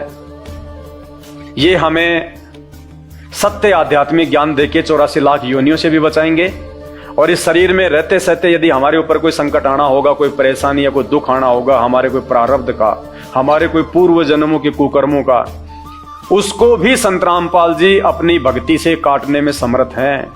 आपके ऊपर वो कष्ट नहीं आने देंगे यदि आप उनकी मर्यादा में रह के भक्ति करेंगे। तो मेरी केवल आपसे विनती है, आपसे प्रार्थना है, मैं आपको केवल समझा ही सकता हूं, बता ही सकता हूं, जानकारी ही दे सकता हूं। बाकी प्यास आपको होनी चाहिए, भूख आपको होनी चाहिए, तभी आप उस चीज को प्राप्त जो है वो कर पाएंगे। तो आज के वीडियो में केवल इतना ही। आगे फिर परमपिता परमेश्वर के आशीर्वाद से आप सभी भाई बहनों के मार्गदर्शन के लिए वीडियो आते रहेंगे। अभी तक यदि आपने हमारे Facebook page Pawan Das is live को फॉलो नहीं किया है तो आप जी फॉलो करें, वीडियो को शेयर करें, ताकि यह जानकारी अन्य भगत भाई बहनों तक भी पहुंचे जो अभी उन अज्ञानी और नकली धर्मगुरुओं के चक्कर में अपने मानव जीवन को बर्बाद कर रहे हैं। बंदी छोड़ सतगुरु रामपाल जी भगवान की जय हो।